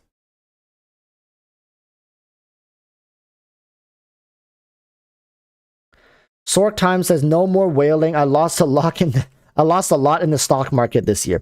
Hey, Sork, think about it like this. As long as you don't sell, you haven't lost shit. Think about it like that. As long as you don't sell, you haven't lost anything. Now the question is, can you sustain your position? In fact, think about it like this, Sork. This is how I think about it. Whenever I'm losing money in the stock market, I just think of it as the stock market is going on sale and it's time to go buy more, like it is right now. But all right, that's a whole different conversation. But yeah, I hope you're doing all right. I hope you're doing all right. It's just about seeing it in a different perspective. Sound like you already sold? Yeah, that's an F in chat. That's gonna be an F in chat.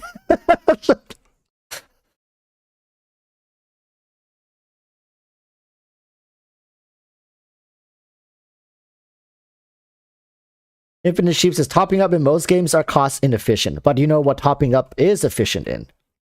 In your RRSP.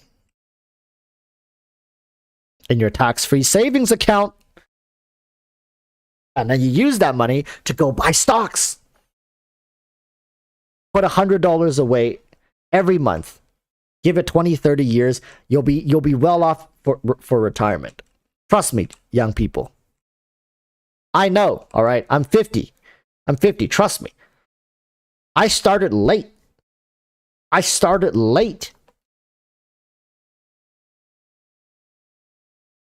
Who knows? Maybe our Primo Gems tax deductible, if you have a YouTube channel, if you make money off of YouTube. Okay, that was a little misleading. If you have a YouTube channel, you don't immediately get to write off your Primo Gems. If your YouTube channel is profitable, maybe you can. You gotta go consult your local tax accountant. I'm not a professional.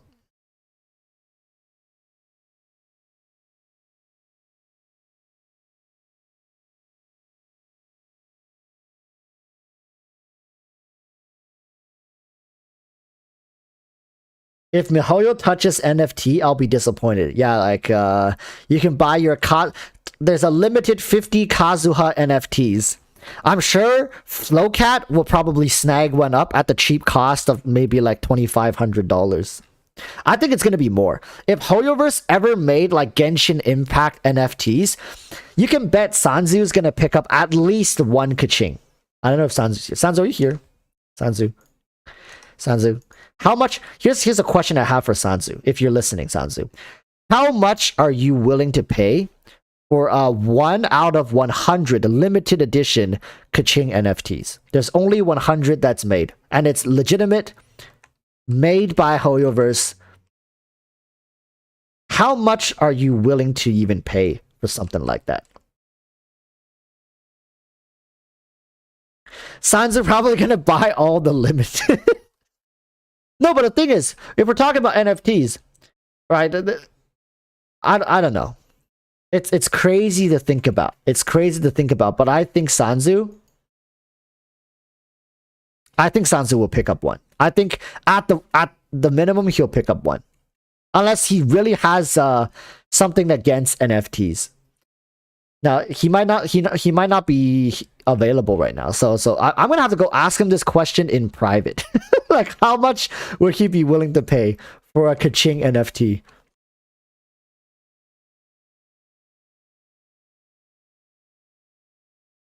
Money means nothing to Sanzu. It's like water.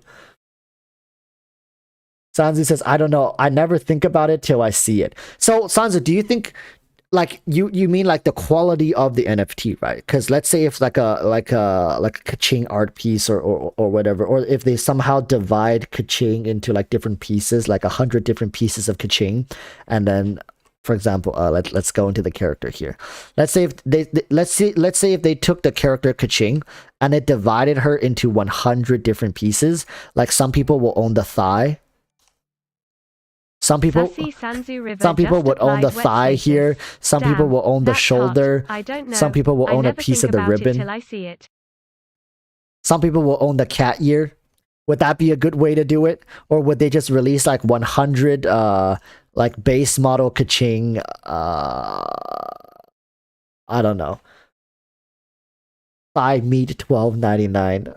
Now, it's going to be more than that. I think if kaching was divided into 100 pieces and you can own a piece of kaching, like, and that's yours, or like an entire art, right? Let's say Hoyoverse in-house designed 100 unique Kaching artworks.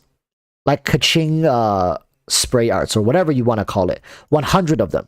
They're all unique. That's fake cat girl murder. Okay. Here's a better idea. 100 unique sprites. So right now the Kaching sprite, how do you look at it?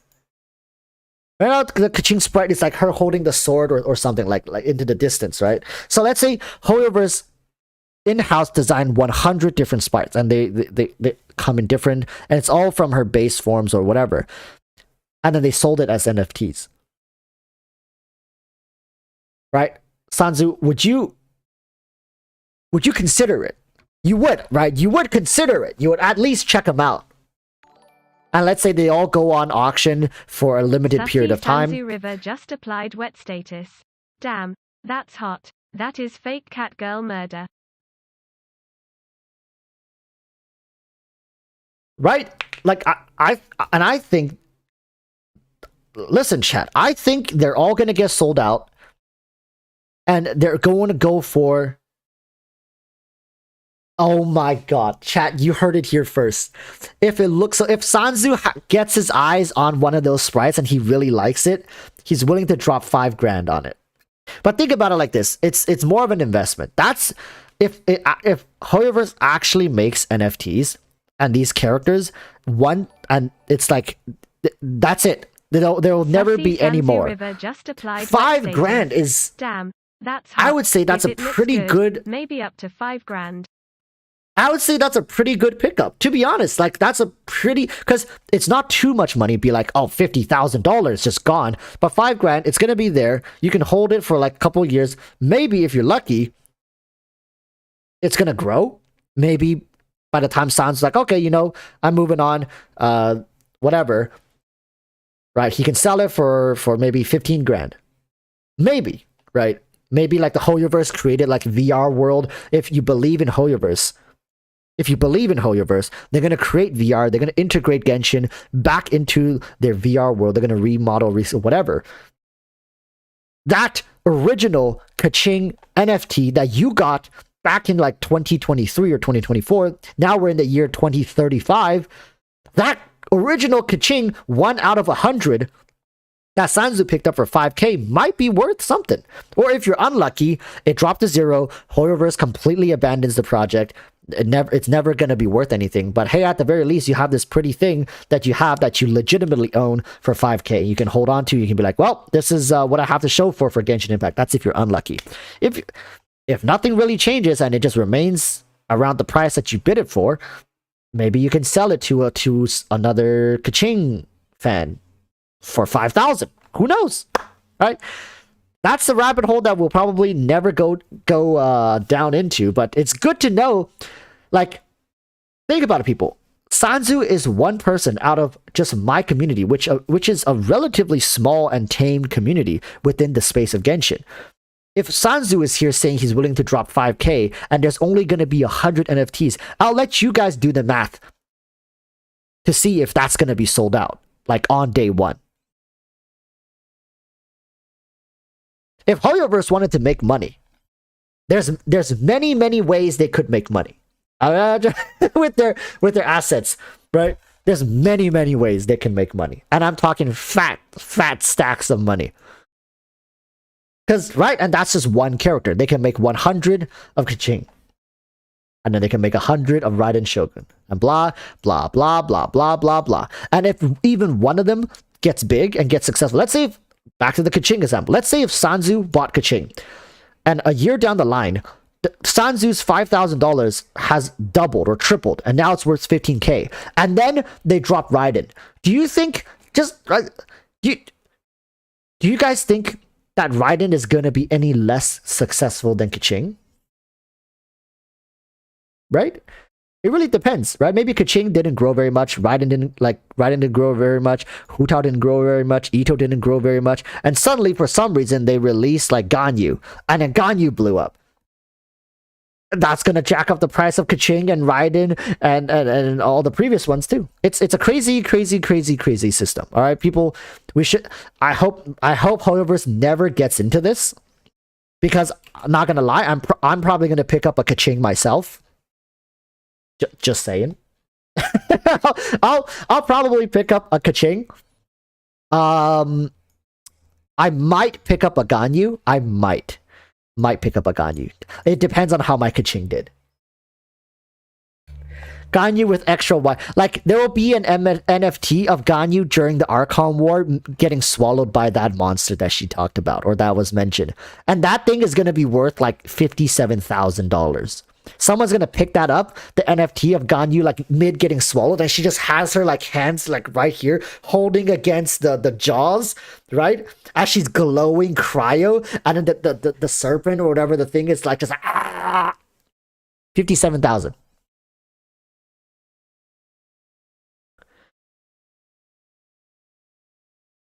Should hire walls in the marketing monetization strategist. Nobody's gonna take me seriously. Listen, look, I got the whole clown makeup going right now. People, don't worry about it. Don't worry about it. Hoyoverse never takes me seriously. I'm like the clown of the Genshin community. I'm a professional clown. I'll have you know, I took 3 classes when I was in college for clown, like professional clowning. Dude, I've actually studied this shit.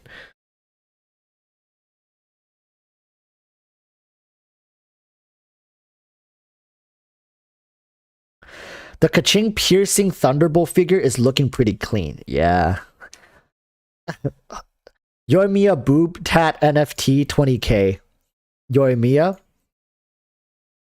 I think Yoimiya has a lot of potential as well. Like, if you want to market her through art, or if you want to market her in general, there's a lot of potential here. Very neat. Very neat. This is Mihoyo, so we know they would totally take you on. I think Hoyoverse has their sights on VR right now. They really want to integrate like next-gen gaming.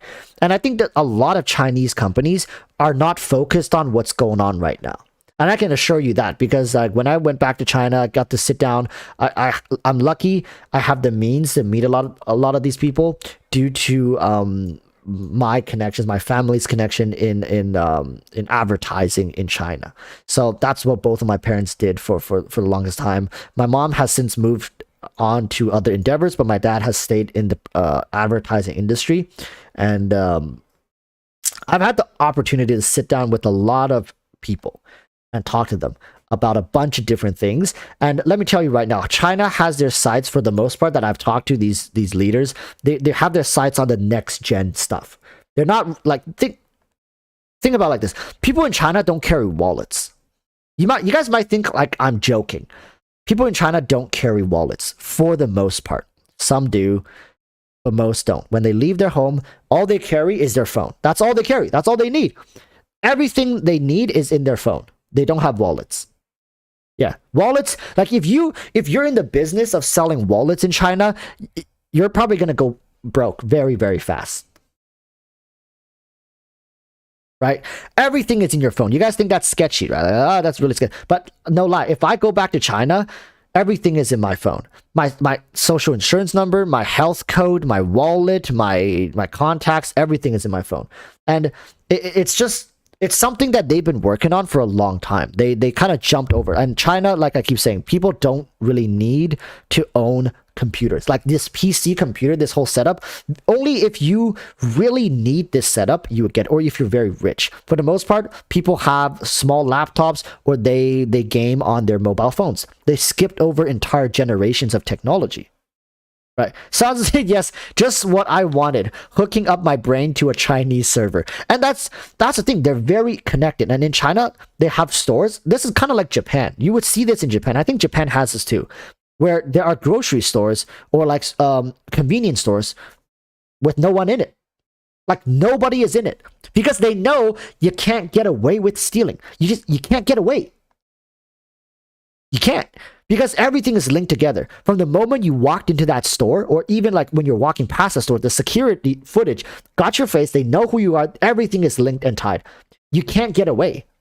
Listen, China makes wherever, like Vancouver, New York, China makes these places look like the countryside. Like, I'm talking the first tier cities in China, like Beijing, Shanghai, Chongqing, Shenzhen, all these big cities. They're so unnecessarily advanced. And a lot of people was like, oh, dystopia, but it's very convenient. Really, I don't think of dystopia when I go back and visit. I'm just like, God damn, this is so convenient. I wish they had this in the West. You know, like I wish I feel this secure in the West. I'm not too scared of crimes, to be honest with you guys, because nobody can get away with anything. It's all linked. And it's so convenient. If I'm just an ordinary citizen living my life with my cell phone, I can walk out my house without carrying a fat wallet. Like I wouldn't need this. I just need my phone. And it's very easy. Everything can be tapped with your phone. You can pay your bills with one app. Like everything is done through like one app. It's crazy. Hey, this is what I'm saying. And when I had the chance to talk to these people who are in these industries or developments, they're always thinking about shit that I would like. I'm sorry, like are you a director? Are you a screenwriter? Are we talking about a movie here? Because that's some futuristic shit you just said. I don't know if you noticed, but that's some futuristic. Listen, there are things that I know right now that I can't even legally tell you guys. Because to talk to these people, for them to tell me this stuff, I have to sign non-disclosures. But I'm just telling you guys, this is some science fiction shit that they're working on over there. Okay? So it's not out of the question for a company like HoYoverse, with the money that they've made.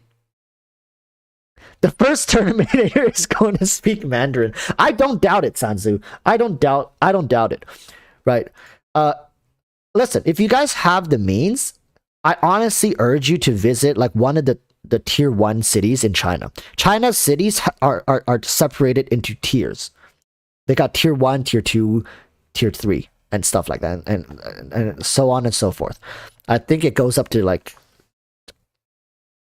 tier 5. I don't think I've ever heard of a tier 5 city, but like tier 1, tier 2, tier 3, it's all unbelievable. If you guys are English speakers, go to Shanghai or Shenzhen, right? These two cities, it'll blow you away. It'll blow you away. I don't know what else to say. You will wish that you would go back to your country and be like, it was that convenient. It's just convenient. It's really convenient. Hey Worlds, how's the air pollution in China? Is it cleaner than before? If you're worried about air pollution, you would have to go to like tier 2 cities. Tier 1 cities, for the most part, does still have pollution issues. They are very tightly regulating gasoline vehicles with their plate numbers. So if you own a gasoline vehicle, you can only use your car on certain days, believe it or not. So I think this is how they used to do it. If your license plate end with an even number, you can go out on, let's say, this Monday, Wednesday, Friday, or whatever, right? And then if your car license end as an odd number, you can go out on Tuesdays, Thursdays, Saturdays, and Sundays everybody's free, or whatever. That's not exactly how it is, but that's how they used to do it back in the day when I was there. But yeah, it's crazy. Electric vehicles nowadays have easier time getting their license plate. So, do you guys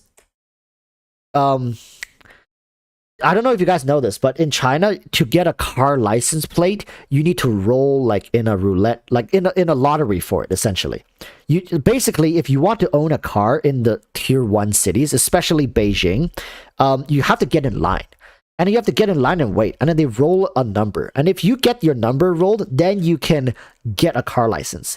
If you don't get that number, you can't even get a car license. You can get a car, but you won't be able to get the car without you showing them you have the permit to register your car with a license. Yeah. More gotcha. You guys think I'm joking, don't you? You guys think, Google it. I'm not kidding you guys. Like, yeah, so this is all in a way the government's method to regulating pollution. CCP is also a gotcha company. Yeah, like, dude, listen, I have a friend from high school. he makes YouTube videos talking about like this, like cars and stuff and whatnot in China. And he, I like back in the day, we even gave each other a shout out. Like when we both reached, I think 1,000 or 10,000 subscribers, we gave each other a shout out. So he talks about this, and he says he has a friend. Get this, listen, chat. You thought failing your 50-50 for Ayaka was bad. Get this, there's a guy that he knows who's been waiting to get a car license for the last 10 years. Yeah, 10 years. The man's been waiting to get a license plate for 10 years. He's been losing 50-50 for 10 years, trying to get a license to own a car. Can you guys imagine that? Like, it's crazy. So the government is putting into all these strict rules to regulate pollution, but still, yes, there's still problems, but it's better than before. Take the bus, bitch. That's what he has to do. That's what he gotta do. Or he gotta like nowadays you don't need the bus. They have these kind of Uber things. They're running the taxi people out of business. They got like this Uber system over there. So, and it's very cheap, very affordable. You can carpool with other people, so it's fine. Just build better public transit. Yeah, public transit in these tier 1 cities are really good, very efficient. But most people just like owning a car, like for example, if you have a kid, right? If you own a kid, or maybe you have 2 kids, and let's say you work a very good job, it's not about the money, people, at this point, really. Like, yeah, it is. I guess you could pay for it, but it's not. You can't. You know, like if you get caught, I don't remember if it was like, I think that's jail time. If you own a kid. The Uber driver actually won their 50-50. Yeah. Sell that kid for more rolls. I think there have been cases of people who got caught buying someone else's thing. And I think people pay a good lump sum of money, like 20-30K dollars is very common. Like, guys, imagine dropping 20K for the right to drive a car. I think people can go even higher. That's just like the publicly known cases, and you bet if it's publicly known, they got caught. It sucks, people. It sucks, but it's all in part to make sure that the environment is safe, and they're moving towards a better future. Crazy shit. You know, in the future, I might go back to China, and who knows? Maybe I might go visit HoYoverse headquarters. Like, I don't know when's the next time I'll be visiting China. It's very difficult right now because they're having the lockdowns and you can't go back. But I'll see. Next time I visit, I might actually go to HoYoverse and see if I could go check out their headquarters for you guys. Just give everybody electric cars at that point. I think it's very competitive in China right now for electric cars. Yeah. Okay, we'll see you on Bilibili. No, I'll still try to post on YouTube. I know my friend in China, he's posting on YouTube right now. Well, show us some pics when you get there. Yeah, I'll try to keep you guys updated. Just follow me on Twitter. Actually, no, I can't even use Twitter. No, I'll have a VPN, so I'll be able to use Twitter. Follow me on Twitter. Follow me on YouTube. I'll probably make community posts, and I'll keep you guys updated. No plans anytime soon, though. So, all right. Now, here's the cool thing that we're about to do right now.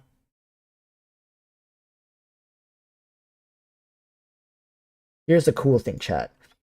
I wonder if this feature is going to work. It doesn't work. Damn. Wait, chat, don't leave. Wait. Hold up. Chotto mate kudasai.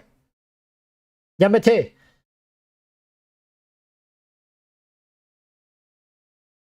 Okay, chat. How does this not work?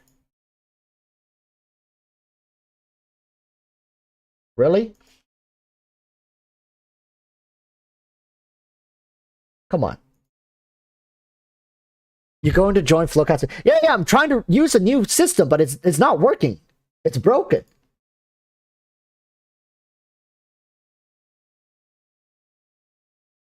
Is it working? It's not working.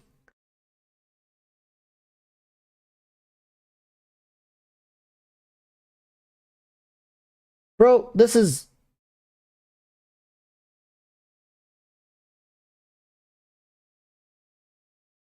Okay.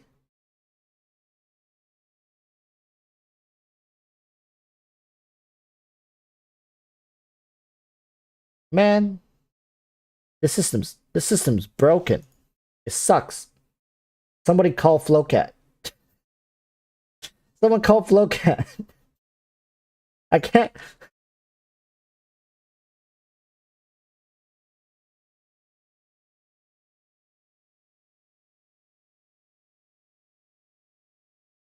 Don't call mode. Wait. Uh.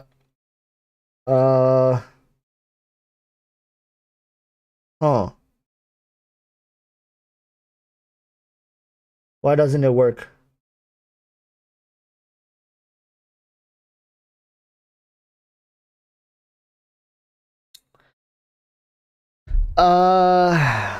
Just put the link. Yeah. I tried. It didn't work. Maybe I need their channel link. I'll try their channel link.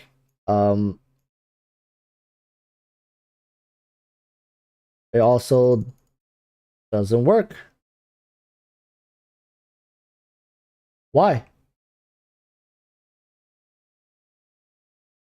Why, YouTube? Why wouldn't you work?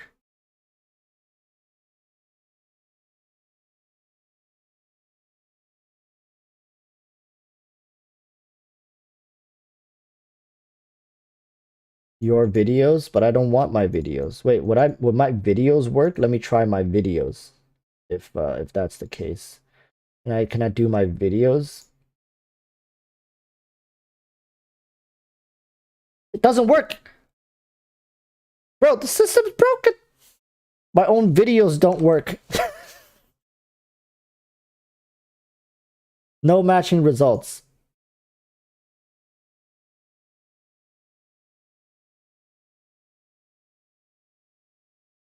No matching results. Nothing.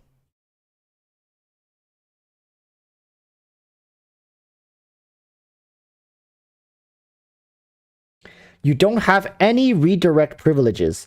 Ask creators to add you to their list in community settings. Once the channel gives you redirect permissions, you can send your viewers to any of the... But I asked him. He said he'd added me. He said he added me. Yo, Flowcat. Apparently, I don't have perms to redirect to your stream. Let's see what he has to say. This is gonna be streamception, people. He won't care. This is streamception. What's going on? Bye bye, Vlay.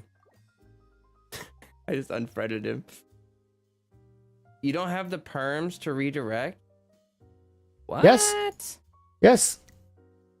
I don't. That's weird. Didn't we? Yes, we did. I thought we did the thing where we put the... Yes, we did. Stuff in the things.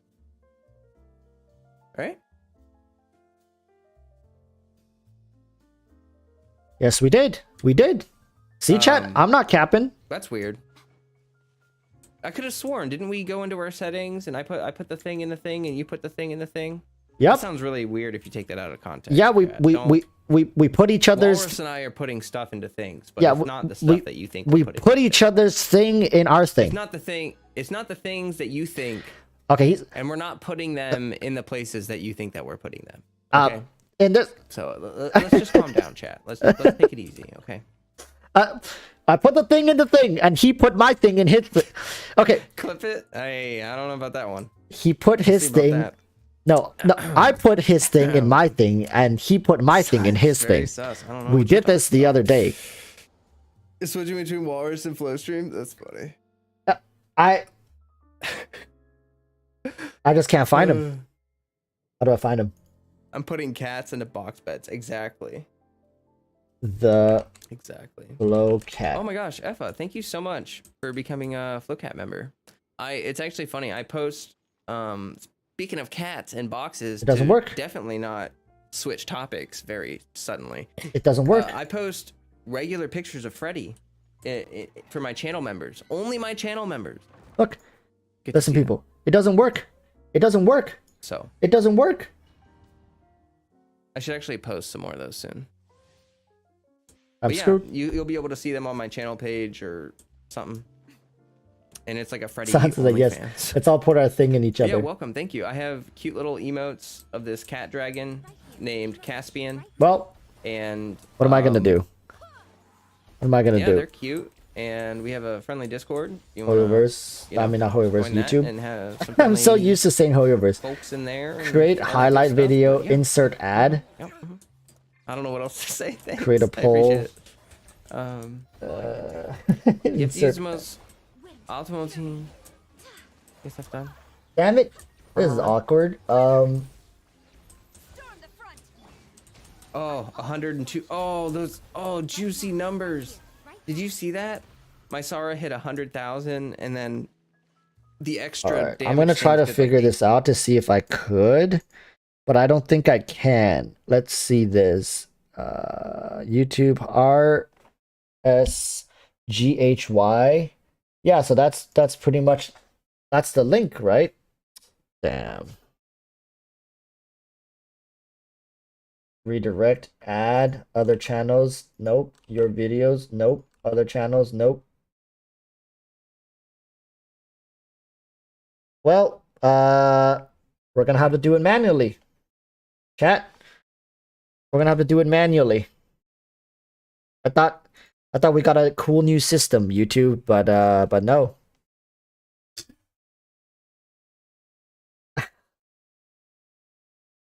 I thought, all right, people, head on over, go say hi to Flowcat. You guys, if you guys were here throughout the stream, you would have seen him in chat just talking and giving his points, input, and I've invited him in voice chat onto my stream a couple times. You guys probably recognize him. He's doing his own stream right now. He's having a good time. Lava Token says, I just came. Sorry, man. We're gonna finally end stream kind of on time today. If you want to, we talked about a couple different points throughout the live stream. If you're interested, you can scroll back, take a look, and if you have any questions, you can either DM me in Discord or comment them down below here. But yeah, thank you guys for tuning in, and I'll see you guys on Saturday. All right, Saturday we're finally gonna be doing the winners Miss Splitter summons. So wish us luck on that one. All right, wish us luck on that one. Go check Flowcat out. His link is in the top of the. I pinned it. Yeah, that's everything. See you guys next time. All right. Till then, stay safe. Peace, peace. I'm gonna go get rid of my clown makeup now. Bye.